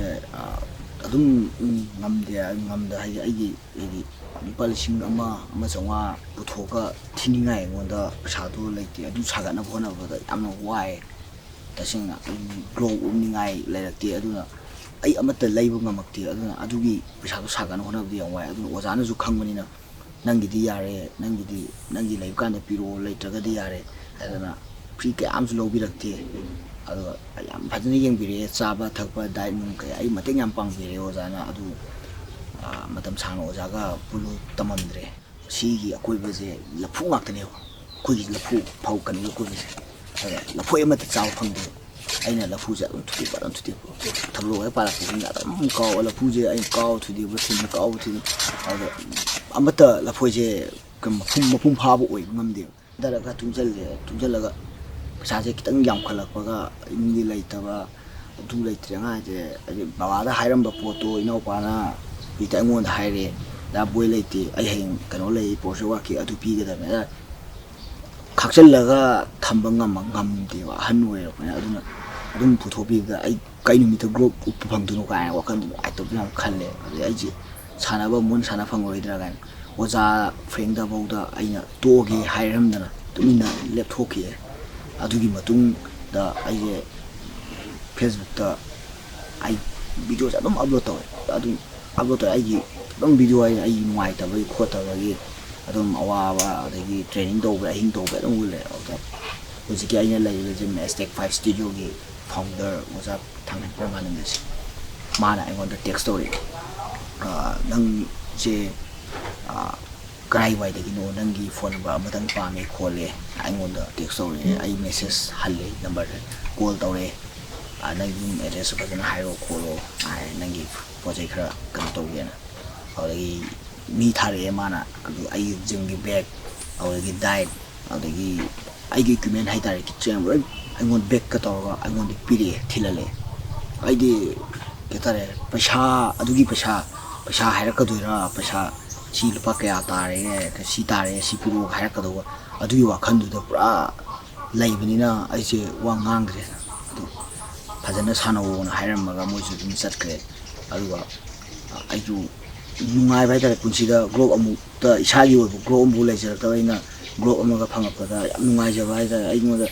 ꯁꯤ ꯑꯣꯏꯔꯗꯤ ꯑꯩ ꯁꯥꯟꯅꯕ ꯌꯥꯔꯦ ꯀꯥꯏꯅ ꯑꯩꯅ ꯈꯟꯖꯕ ꯑꯗꯨꯒꯤ ꯋꯥꯈꯜꯗꯨꯗ ꯑꯗꯨꯝ ꯂꯩꯔꯦ ꯑꯗꯨꯗꯒꯤ 2 days 3 days ꯃꯨꯛ ꯂꯩꯔꯒ ꯑꯣꯖꯥ ꯑꯩꯉꯣꯟꯗ ꯇꯦꯛꯁ ꯇꯧꯔꯦ ꯑꯩꯅ ꯇꯦꯛꯁ ꯇꯧꯋꯦ ꯑꯣꯖꯥ ꯊꯥꯒꯠꯆꯔꯤ ꯑꯩꯅ ꯄꯥꯝꯖꯕ ꯑꯩꯅ ꯈꯟꯖꯔꯝꯕꯁꯤꯡ ꯑꯣꯖꯥꯅ ꯃꯇꯦꯡ ꯂꯣꯏ ꯄꯥꯡꯕꯤꯔꯦ ꯅꯆꯥ ꯃꯥꯏ ꯄꯥꯛꯄ ꯑꯣꯏꯖꯒꯦ ꯍꯥꯏꯅ ꯑꯣꯖꯥꯗ ꯑꯩꯅ ꯀꯩꯅꯣ ꯇꯧꯋꯦ ꯑꯗꯨꯒꯤ ꯃꯇꯨꯡꯗꯒꯤꯗꯤ ꯑꯣꯖꯥꯁꯦ ꯃꯦꯁꯦꯖ ꯍꯜꯂꯛꯑꯦ ꯅꯣꯡꯃꯗꯤ ꯍꯜꯂꯛꯇꯦ ꯑꯩꯉꯣꯟꯗ ꯇꯦꯛꯁ ꯇꯧꯔꯛꯑꯦ ꯑꯗꯨꯒ ꯑꯣꯖꯥꯅ ꯅꯪ ꯁꯤꯗ ꯇ꯭ꯔꯦꯅꯤꯡ ꯇꯧꯕ ꯌꯥꯒꯗ꯭ꯔꯥꯅ ꯍꯥꯏꯔꯛꯑꯦ ꯑꯗꯨꯅ ꯅꯪꯅ ꯁꯪꯉꯒꯗꯤ ꯁꯤꯗ ꯇ꯭ꯔꯦꯅꯤꯡ ꯇꯧꯋꯣ ꯑꯩꯈꯣꯏ ꯁꯤꯗ ꯖꯤꯝꯗ ꯂꯥꯛꯑꯒ ꯇ꯭ꯔꯦꯅꯤꯡ ꯇꯧ ꯈꯣꯠꯂꯣ ꯍꯥꯏ ꯑꯗꯨꯗꯒꯤꯗꯤ ꯑꯩꯅ ꯍꯣꯏ ꯑꯣꯖꯥ ꯍꯥꯏꯔꯒ ꯑꯩꯒꯤ ꯂꯥꯛꯇꯤ ꯂꯥꯛꯅꯤꯡꯉꯒ ꯄꯩꯁꯥ ꯑꯗꯨꯗ ꯃꯤꯡ ꯆꯟꯅꯕ ꯄꯩꯁꯥ ꯂꯩꯇꯕ ꯑꯗꯨꯒꯤ ꯑꯩ ꯋꯥꯏꯑꯦ ꯑꯗꯨꯅ ꯑꯩꯁꯨ ꯆꯠꯇꯦ ꯑꯗ ꯅꯪ ꯂꯥꯛꯅꯤ ꯍꯥꯏꯔꯒ ꯂꯥꯛꯇ꯭ꯔꯗꯤ ꯀꯩꯗꯧꯔꯒꯦꯅ ꯇꯦꯛꯁ ꯇꯧꯔꯛꯑꯦ ꯑꯣꯖꯥ ꯑꯩ ꯃꯤꯡ ꯆꯟꯅꯤꯡꯉꯥꯏ ꯄꯩꯁꯥ ꯂꯩꯇꯦ ꯑꯣꯖꯥ ꯑꯩ ꯐ꯭ꯔꯤ ꯊꯤꯅꯤꯡꯉꯥꯏ ꯄꯩꯁꯥ ꯂꯩꯗꯧ ꯃꯥꯟꯗꯦ ꯑꯩ ꯏꯅꯥꯎꯄꯥꯁꯨ ꯏꯆꯟꯅꯨꯄꯤꯁꯨ ꯂꯥꯏꯔꯤꯛ ꯇꯝꯃꯤ ꯑꯩ ꯏꯃꯨꯡꯁꯨ ꯄꯨꯔꯤ ꯑꯗꯨꯅ ꯂꯩꯗꯧ ꯃꯥꯟꯗꯦ ꯑꯩ ꯂꯥꯏꯔꯤꯛꯁꯨ ꯃꯈꯥ ꯇꯝꯗ꯭ꯔꯦ ꯑꯩ ꯁꯤꯗ ꯇꯣꯛꯆꯔꯦ ꯑꯗꯨꯅ ꯑꯩ ꯃꯈꯥ ꯇꯥꯅ ꯇꯝꯅꯤꯡꯉꯥꯏ ꯄꯩꯁꯥꯁꯨ ꯂꯩꯇ꯭ꯔꯦ ꯂꯥꯏꯔꯤꯛꯁꯨ ꯑꯗꯨꯅ ꯃꯈꯥ ꯇꯥꯅ ꯑꯩ ꯁꯥꯟꯅꯕꯁꯦ ꯐ꯭ꯔꯤ ꯊꯤꯅꯤꯡꯉꯥꯏ ꯂꯩꯗꯧ ꯃꯥꯟꯗꯦ ꯑꯩꯅ ꯅꯪꯉꯣꯟꯗ ꯂꯥꯛꯑꯣ ꯍꯥꯏꯗꯣ ꯅꯪꯒꯤ ꯐ꯭री ꯊꯤꯌꯨ ꯍꯥꯏꯕꯗꯤ ꯃꯤꯡ ꯆꯜꯂꯣ ꯍꯥꯏꯕꯗꯤ ꯅꯪ ꯁꯤꯗ ꯁꯥꯟꯅꯔꯨ ꯂꯥꯛꯑꯣ ꯍꯥꯏꯕꯅꯤ ꯅꯪ ꯁꯥꯟꯅꯅꯤꯡꯕꯗꯣꯅ ꯍꯥꯏ ꯑꯗꯨꯃꯥꯏꯅ ꯇꯧꯔꯒ ꯑꯣꯖꯥꯅ ꯑꯩ ꯄꯨꯁꯟꯕꯤꯔꯒ ꯐ꯭रीꯗ ꯁꯥꯟꯅꯍꯜꯂꯛꯈꯤ ꯑꯗꯨꯗꯒꯤꯅ ꯉꯁꯤꯐꯥꯎ ꯑꯩ ꯂꯨꯄꯥ ꯑꯃꯐꯥꯎ ꯂꯧꯗꯅ ꯑꯩ ꯐ꯭रीꯗ ꯁꯥꯟꯅꯍꯜꯂꯦ ꯑꯩꯒꯤ ꯏꯀ꯭ꯋꯤꯞꯃꯦꯟ ꯋꯥꯠꯄ ꯑꯝꯇ ꯊꯝꯗꯦ ꯍꯣꯏ ꯗꯥꯏꯠꯀꯤꯗꯤ ꯑꯩ ꯇꯣꯉꯥꯟꯅ ꯑꯩ ꯇꯧꯋꯦ ꯑꯗꯨꯕꯨ ꯇ꯭ꯔꯦꯅꯤꯡ ꯐꯤꯁ ꯑꯗꯨꯗꯒꯤ ꯁꯥꯟꯅꯕꯒꯤ ꯏꯀ꯭ꯋꯤꯞꯃꯦꯟꯁꯤꯡꯗꯤ ꯑꯃꯠꯇ ꯋꯥꯠꯍꯟꯗꯦ ꯑꯩꯉꯣꯟꯗ ꯑꯔꯤꯕ ꯂꯣꯏ ꯄꯤꯌꯦ ꯑꯩꯉꯣꯟꯗ ꯒ꯭ꯂꯣꯞ ꯄꯤꯕ ꯑꯗꯨꯗꯒꯤ ꯑꯩꯒ ꯋꯥꯠꯄ ꯑꯝꯇ ꯊꯝꯗꯦ ꯂꯣꯏꯅꯃꯛ ꯐꯖꯅ ꯇꯧꯕꯤꯌꯦ ꯑꯣꯖꯥꯅ ꯑꯗꯨꯒ ꯐꯖꯅ ꯑꯩꯉꯣꯟꯗ ꯇ꯭ꯔꯦꯅꯤꯡ ꯐꯖꯅ ꯇꯧꯍꯜꯂꯦ ꯑꯗꯨꯃꯥꯏꯅ ꯑꯗꯨꯗꯒꯤ ꯑꯗꯨꯃꯥꯏꯅ ꯇꯧꯔꯒ ꯑꯦꯝꯑꯦꯁꯦ ꯃꯈꯥ ꯇꯥꯅ ꯑꯣꯖꯥꯒ ꯑꯃꯨꯛ ꯄꯨꯟꯈꯤ ꯁꯥꯟꯅꯕꯁꯦ ꯆꯥꯡ ꯅꯥꯏꯅꯗꯤ ꯆꯠꯇ꯭ꯔꯦ ꯑꯩꯗꯤ ꯊꯕꯛ ꯑꯃꯨꯛ ꯆꯠꯄ ꯑꯃꯨꯛ ꯀꯩꯅꯣꯝ ꯇꯧꯕ ꯑꯗꯨꯃꯥꯏꯅ ꯑꯗꯨꯝ ꯇꯧꯕꯅꯤꯅ ꯊꯕꯛ ꯉꯥꯛꯇꯁꯨ ꯏꯟꯕꯁꯨ ꯌꯥꯗꯕ ꯁꯥꯟꯅꯕ ꯄꯥꯝꯖꯕꯅꯤꯅ ꯑꯗꯒꯤ ꯁꯥꯟꯅꯕꯗꯤ ꯄꯨꯡ 7ꯗ ꯊꯣꯡ ꯂꯣꯟꯒꯦ ꯍꯥꯏꯔꯛꯄ ꯑꯩꯅ ꯄꯨꯡ 5:30ꯗ ꯊꯕꯛ ꯍꯜꯂꯛꯄ ꯅꯨꯡꯗꯥꯡꯒꯤ ꯑꯗꯨꯅ ꯃꯇꯝꯗꯣ ꯐꯪꯅꯗꯕꯅꯤꯅ ꯑꯗꯨꯝ ꯌꯨꯝꯗꯁꯨ ꯑꯗꯨꯝ ꯄ꯭ꯔꯦꯛꯇꯤꯁ ꯇꯧꯋꯦ ꯇꯧꯕꯗꯤ ꯄ꯭ꯔꯦꯛꯇꯤꯁꯇꯤ ꯑꯗꯨꯝ ꯂꯦꯞꯄꯛꯇꯦ ꯑꯗꯨꯝ ꯄ꯭ꯔꯦꯛꯇꯤꯁ ꯑꯗꯨꯝ ꯌꯥꯝ ꯀꯟꯅ ꯇꯧꯔꯛꯑꯦ ꯄ꯭ꯔꯦꯛꯇꯤꯁꯇꯤ ꯑꯗꯨꯒ ꯑꯩꯁꯦ ꯅꯨꯃꯤꯠ 3 days 4 days ꯁꯥꯟꯅꯕ ꯂꯦꯞꯄꯦ ꯑꯗꯨꯒꯤ ꯃꯇꯨꯡꯗꯒꯤ ꯑꯃꯨꯛ ꯆꯠꯄ ꯃꯇꯝꯗ ꯇꯣꯔꯅꯥꯃꯦꯟ ꯑꯃ ꯂꯥꯛꯑꯦ ꯅꯥꯁꯤꯛꯇ ꯂꯥꯛꯑꯦ ꯃꯍꯥꯔꯥꯁꯇ꯭ꯔꯒꯤ ꯑꯗꯨꯗ ꯇꯣꯔꯅꯥꯃꯦꯟ ꯅꯦꯁꯅꯦꯜ ꯑꯃ ꯆꯠꯀꯅꯤ ꯑꯗꯨꯗꯨꯒꯤ ꯇ꯭ꯔꯥꯏꯜ ꯂꯧꯒꯅꯤ ꯑꯩꯈꯣꯏ ꯖꯤꯝꯗꯅ ꯍꯥꯏ ꯑꯗꯨ ꯖꯤꯝꯗ ꯇ꯭ꯔꯥꯏꯜ ꯂꯧꯒꯅꯤ ꯍꯥꯏ ꯀꯥꯟꯁꯤꯗ ꯃꯅꯤꯄꯨꯔꯒꯤ ꯐꯥꯏꯇꯔ ꯑꯌꯥꯝꯕ ꯂꯣꯏꯅꯃꯛ ꯂꯥꯛꯑꯒ ꯇ꯭ꯔꯥꯏꯜ ꯄꯤꯕ ꯍꯧꯔꯝꯃꯦ ꯑꯗꯣ ꯑꯩꯗꯤ ꯈꯪꯍꯧꯗ꯭ꯔꯦ ꯑꯗꯨ ꯅꯨꯃꯤꯠꯇꯨꯗ ꯂꯥꯛꯄꯗꯨꯗ ꯅꯪ ꯋꯦꯠ ꯀꯌꯥ ꯂꯩꯒꯦ ꯈꯣꯠꯀꯦ ꯁꯥꯟꯅꯔꯣ ꯍꯥꯏꯌꯦ ꯑꯩ ꯋꯦꯠ ꯄꯤꯁꯜꯂꯦ ꯇꯣꯔꯅꯥꯃꯦꯟ ꯊꯣꯛꯅꯕ ꯇꯣꯔꯅꯥꯃꯦꯟ ꯊꯣꯛꯑꯦ ꯑꯗ ꯑꯩꯅ ꯐꯨꯔꯦ ꯃꯤꯗꯣ ꯅꯤꯡꯊꯝ ꯐꯨꯔ ꯂꯥꯛꯑꯦ ꯐꯥꯏꯅꯦꯜꯗ ꯑꯩ ꯅꯨꯄꯥ ꯑꯃꯒ ꯇꯥꯏꯑꯦ ꯑꯩꯅ ꯐꯨꯔꯦ ꯑꯩꯅ ꯄꯣꯏꯟ ꯂꯣꯏ ꯁ꯭ꯀꯣꯔ ꯇꯧꯔꯒ ꯑꯩꯁꯨ ꯍꯣꯏ ꯄꯪꯕꯒꯤ ꯍꯥꯏꯒꯗ꯭ꯔꯥ ꯐꯥꯏꯠ ꯀꯩꯅꯣ ꯇꯧꯕ ꯁꯥꯟꯅꯕ ꯍꯥꯏꯒꯗ꯭ꯔꯥ 3 round ꯐꯥꯎ ꯁꯥꯟꯅꯩ ꯖꯁ ꯗꯤꯁꯤꯖꯟꯗ ꯑꯃꯗꯣ ꯄꯤꯒꯦ ꯑꯩꯒꯤ ꯀꯣꯔꯅꯔꯃꯦꯟ ꯆꯪꯉꯤꯕ ꯈꯣꯠꯂꯤꯕ ꯁꯦꯅꯤꯌꯔꯈꯩꯅꯗꯤ ꯑꯁ ꯅꯪꯒꯤꯗꯣ ꯐꯥꯏꯠ ꯌꯥꯝ ꯐꯖꯩ ꯃꯣꯏꯗꯣ ꯃꯅꯨꯡꯗ ꯀꯩꯅꯣꯝ ꯁꯥꯟꯅꯔꯦ ꯈꯣꯠꯂꯦ ꯍꯥꯏ ꯁꯦꯂꯦꯛꯁꯟꯗꯣ ꯑꯃ ꯇꯧꯔꯒ ꯑꯃꯗꯣ ꯊꯥꯅꯕ ꯑꯗꯨꯗꯒꯤ ꯄꯣꯏꯟꯗꯣ ꯚꯤꯗꯤꯑꯣꯗꯣ ꯂꯣꯏ ꯆꯥꯛꯁꯤꯜꯂ ꯌꯦꯡꯀꯥꯟꯗ ꯄꯣꯏꯟꯗꯣ ꯑꯩꯅ ꯇꯦꯛ ꯗꯥꯎꯟ ꯑꯩꯅ ꯂꯣꯏ ꯇꯧꯕ ꯑꯩꯅ ꯂꯣꯏ ꯐꯨꯔꯒ ꯃꯥꯅ ꯀꯥꯈꯤꯕꯗꯨꯗ ꯋꯥꯈꯜꯗꯣ ꯅꯨꯡꯉꯥꯏꯇ꯭ꯔꯦ ꯗꯥꯎꯟꯁꯦ ꯑꯁ ꯑꯩꯅ ꯈꯜꯂꯝꯃꯤꯗꯨꯒ ꯁꯨꯃꯥꯏꯅꯒ ꯁꯥꯟꯅꯕꯗ ꯀꯩꯅꯣꯒ ꯇꯧꯕꯤꯔꯒꯗꯤ ꯑꯩꯁꯦ ꯀꯗꯥꯏ ꯌꯧ ꯆꯠꯇꯣꯏꯅꯣ ꯀꯥꯏꯅ ꯋꯥꯈꯜꯁꯦ ꯅꯨꯡꯉꯥꯏꯇꯕ ꯗꯥꯎꯟ ꯄꯨꯔꯥ ꯆꯠꯂꯦ ꯑꯗꯒꯤꯗꯤ ꯌꯨꯝ ꯍꯜꯂꯛꯑꯦ ꯌꯨꯝ ꯍꯜꯂꯛꯑꯒ ꯑꯩꯁꯦ ꯀꯞꯄ ꯍꯜꯂꯛꯑꯦ ꯌꯨꯝꯗ ꯑꯩ ꯈꯟꯗ꯭ꯔꯦ ꯑꯩꯁꯦ ꯐꯦꯁꯕꯨꯛꯇ ꯊꯥꯒꯠꯂꯦ ꯑꯩ ꯄꯨꯟꯁꯤꯒꯤ ꯑꯃꯨꯛ ꯍꯟꯅ ꯒ꯭ꯂꯣꯞ ꯎꯞꯄꯣꯏ ꯑꯃꯨꯛ ꯍꯟꯅ ꯁꯥꯟꯅꯔꯣꯏꯅ ꯇꯧꯔꯒ ꯁꯥꯎꯔ ꯊꯥꯒꯠꯂꯦ ꯑꯩ MMA ꯇꯣꯛꯑꯅꯤ ꯑꯩ ꯀꯣꯛꯄ ꯂꯪꯊꯣꯛꯑꯅꯤ ꯀꯥꯏꯅ ꯋꯥꯈꯜ ꯅꯨꯡꯉꯥꯏꯇꯕꯤꯗ ꯑꯩꯁꯦ ꯆꯥꯛꯀ ꯆꯥꯗꯕꯤ ꯂꯩꯔꯦ ꯑꯗꯒꯤ ꯑꯩ ꯑꯣꯖꯥꯁꯤꯡ ꯑꯩꯒꯤ ꯖꯤꯝꯗꯨꯗ ꯄꯨꯕ ꯑꯣꯖꯥꯁꯤꯡ ꯑꯩ ꯀꯣꯜ ꯇꯧꯁꯜꯂꯛꯑꯦ ꯅꯪ ꯀꯩꯒꯤꯅꯣ ꯌꯥꯝ ꯗꯥꯎꯟ ꯆꯠꯂꯤꯗꯣ ꯈꯣꯠꯂꯤꯗꯣ ꯌꯥꯝ ꯐꯖꯗꯦ ꯈꯣꯠꯇꯦ ꯁꯥꯟꯅꯔꯣꯏ ꯍꯥꯏꯁꯤꯗꯤ ꯀꯩꯅꯣꯗ ꯈꯣꯠꯂꯦ ꯑꯩ ꯐꯖꯅ ꯁꯦꯡꯅ ꯍꯥꯏꯔꯦ ꯑꯩ ꯇꯁꯦꯡꯅ ꯑꯩꯗꯤ ꯄꯣꯠꯆꯗꯕ ꯁꯨꯃꯥꯏꯅ ꯇꯧꯔꯤꯁꯦ ꯈꯣꯠꯂꯤꯁꯦ ꯅꯨꯡꯉꯥꯏꯇꯦ ꯑꯃꯗꯨꯁꯨ ꯑꯅꯧꯕꯅꯤ ꯂꯥꯛꯇ ꯉꯥꯏꯔꯤ ꯑꯗꯨ ꯃꯥꯅ ꯁꯨꯃꯥꯏꯅ ꯇꯧꯕꯁꯦ ꯍꯣꯏ ꯃꯣꯏ ꯃꯅꯨꯡꯗ ꯌꯥꯅꯔꯒ ꯃꯗꯨꯗ ꯅꯦꯁꯅꯦꯜ ꯆꯠꯄ ꯐꯪꯅꯕ ꯇꯧꯕ ꯑꯣꯏꯔꯝꯃꯦ ꯑꯗꯣ ꯑꯣꯖꯥ ꯑꯩꯈꯣꯏꯅꯁꯨ ꯍꯥꯏ ꯐꯔꯦ ꯅꯪ ꯋꯦꯠ ꯑꯃ ꯁꯦꯝꯃꯒ ꯅꯪꯁꯨ ꯆꯠꯅꯕ ꯇꯧꯔꯣ ꯈꯣꯠꯂꯣꯅ ꯍꯥꯏ ꯑꯩ ꯁꯦꯂꯦꯛꯁꯟ ꯐꯪꯗ꯭ꯔꯒꯗꯤ ꯑꯩ ꯆꯠꯂꯣꯏ ꯍꯥꯏꯗꯅ ꯑꯩ ꯊꯥꯔꯒ ꯑꯩ ꯂꯩꯍꯧꯔꯦ ꯇꯨꯃꯤꯟꯅ ꯊꯟꯗ ꯅꯨꯡꯉꯥꯏꯇ꯭ꯔꯦ ꯑꯗꯨꯒ ꯑꯩ ꯅꯦꯛꯁꯇ ꯃꯥꯏ ꯄꯥꯛꯇ ꯌꯥꯗꯦ ꯑꯩ ꯅꯦꯛꯁꯇ ꯍꯣꯠꯅꯒꯦ ꯍꯥꯏꯕ ꯋꯥꯈꯜ ꯑꯗꯨꯝ ꯂꯩ ꯑꯗꯨ ꯑꯩ ꯋꯥꯈꯜꯁꯦ ꯑꯃꯔꯣꯝ ꯆꯨꯝꯅ ꯈꯜꯂꯒ ꯇ꯭ꯔꯦꯅꯤꯡꯁꯦ ꯑꯔꯣꯏꯕꯤ ꯇꯧꯋꯦ ꯑꯩ ꯇ꯭ꯔꯦꯅꯤꯡꯁꯦ ꯑꯗꯨ ꯇꯧꯅ ꯑꯩꯁꯦ ꯃꯨꯏꯊꯥꯏ ꯑꯃꯨꯛ ꯁꯥꯟꯅꯍꯧꯔꯦ ꯑꯩ ꯁ꯭ꯇ꯭ꯔꯥꯏꯀꯤꯡꯁꯨ ꯌꯥꯝ ꯋꯥꯠꯂꯦ ꯑꯩ ꯀꯤꯛꯕꯣꯛꯁꯤꯡꯁꯨ ꯁꯥꯟꯅꯩ ꯑꯗꯨꯕꯨ ꯁ꯭ꯇ꯭ꯔꯥꯏꯀꯤꯡꯁꯦ ꯃꯨꯏꯊꯥꯏꯁꯦ ꯑꯦꯜꯕꯣ ꯌꯥꯎꯕꯅꯤꯅ ꯑꯩꯗꯤ ꯑꯦꯜꯕꯣ MMA ꯂꯣꯏꯅꯃꯛ ꯇꯁ ꯇꯧꯔꯛꯄꯅꯤꯅ ꯑꯩ ꯃꯨꯏꯊꯥꯏꯁꯦ ꯌꯥꯝ ꯗꯔꯀꯥꯔ ꯑꯣꯏꯔꯦ ꯃꯨꯏꯊꯥꯏꯁꯦ ꯑꯣꯖꯥꯁꯤꯡ ꯑꯩꯒꯤ ꯁꯦꯅꯤꯌꯔꯁꯤꯡ ꯑꯃ ꯇꯥꯟꯅꯔꯒ ꯑꯩ ꯇꯧꯕ ꯍꯧꯔꯦ ꯑꯣꯖꯥ ꯌꯥꯏꯃ ꯑꯣꯖꯥ ꯅꯅꯥꯎ ꯑꯗꯒꯤ ꯃꯣꯏ ꯑꯇꯩ ꯁꯦꯅꯤꯌꯔꯁꯤꯡ ꯑꯗꯒꯤ ꯑꯩꯒꯤ ꯃꯤꯁ ꯃꯣꯅꯤꯀꯥ ꯃꯣꯏ ꯃꯈꯥꯗ ꯑꯩꯒꯤ ꯃꯨꯏꯊꯥꯏꯁꯦ ꯇ꯭ꯔꯦꯅꯤꯡ ꯇꯧꯕ ꯍꯧꯔꯦ ꯑꯃꯨꯛ ꯀꯟꯅ ꯇ꯭ꯔꯦꯅꯤꯡ ꯇꯧꯔꯦ ꯑꯗꯨꯒ ꯃꯨꯏꯊꯥꯏ ꯇ꯭ꯔꯦꯅꯤꯡ ꯇꯧꯅ ꯑꯗꯨꯝ ꯑꯩꯁꯦ MMA ꯇꯣꯔꯅꯥꯃꯦꯟ ꯂꯥꯛꯄ ꯌꯦꯡꯉꯦ ꯑꯗꯒꯤ ꯑꯩꯁꯦ ꯅꯦꯁꯅꯦꯜ ꯆꯠꯄ ꯍꯧꯔꯦ ꯅꯦꯁꯅꯦꯜ ꯑꯩ ꯀꯩꯅꯣ ꯇꯧꯗꯕꯤꯗ ꯇꯣꯉꯥꯟꯅ ꯏꯟꯗꯤꯕꯤꯖꯨꯋꯦꯜ ꯑꯣꯏꯅ ꯅꯦꯁꯅꯦꯜ ꯆꯠꯂꯦ ꯑꯗꯩ ꯕ꯭ꯔꯣꯟꯖ ꯃꯦꯗꯜ ꯂꯧꯔꯦ ꯑꯗꯨꯃꯥꯏꯅ ꯃꯊꯪ ꯂꯦꯚꯦꯜꯗꯣ ꯑꯗꯨꯃꯥꯏꯅ ꯇꯧꯔꯒ ꯇꯨꯃꯤꯟꯅ ꯊꯣꯛꯄꯁꯨ ꯌꯥꯎꯔꯦ ꯇꯣꯔꯅꯥꯃꯦꯟ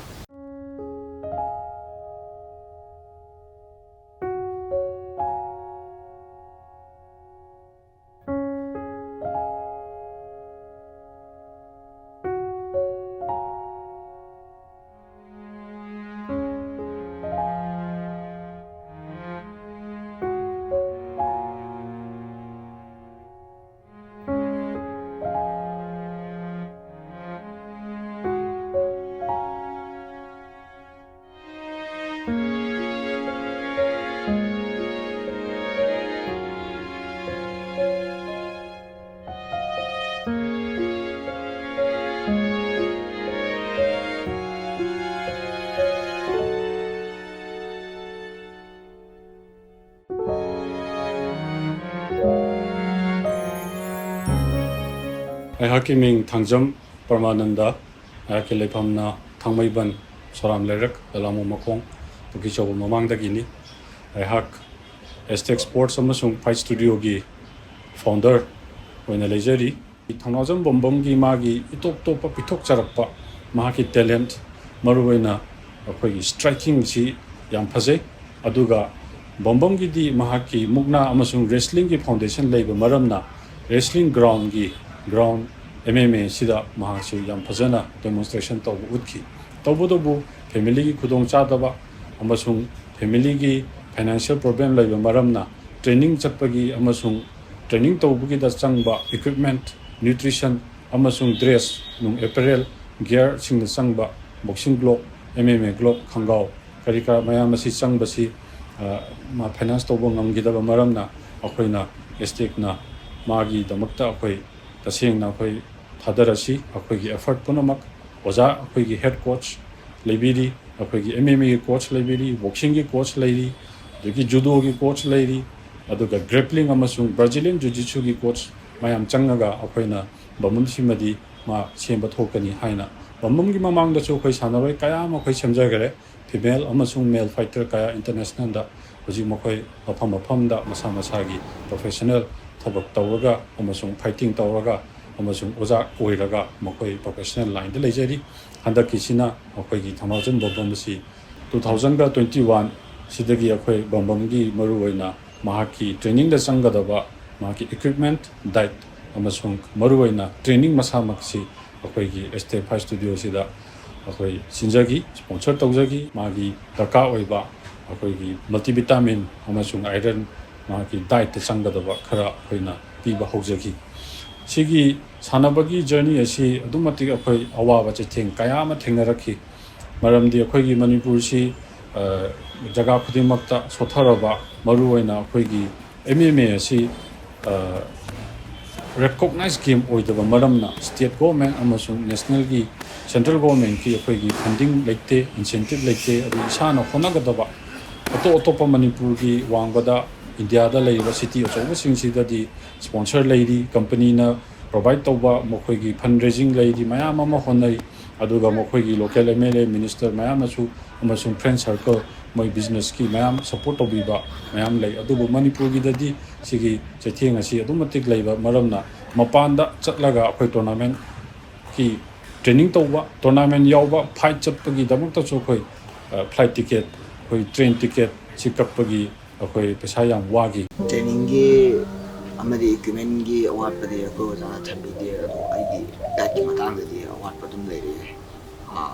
ꯇꯁꯦꯡꯅ ꯌꯦꯔꯨꯝ ꯑꯃ ꯆꯥꯅꯤꯡꯉꯥꯏ ꯐꯥꯎ ꯂꯩꯔꯛꯇꯦ ꯌꯦꯔꯨꯝ ꯑꯃ ꯉꯁꯤ ꯌꯦꯔꯨꯝ ꯑꯃ ꯆꯥꯅꯕ ꯑꯩꯈꯣꯏ ꯃꯥꯁꯨ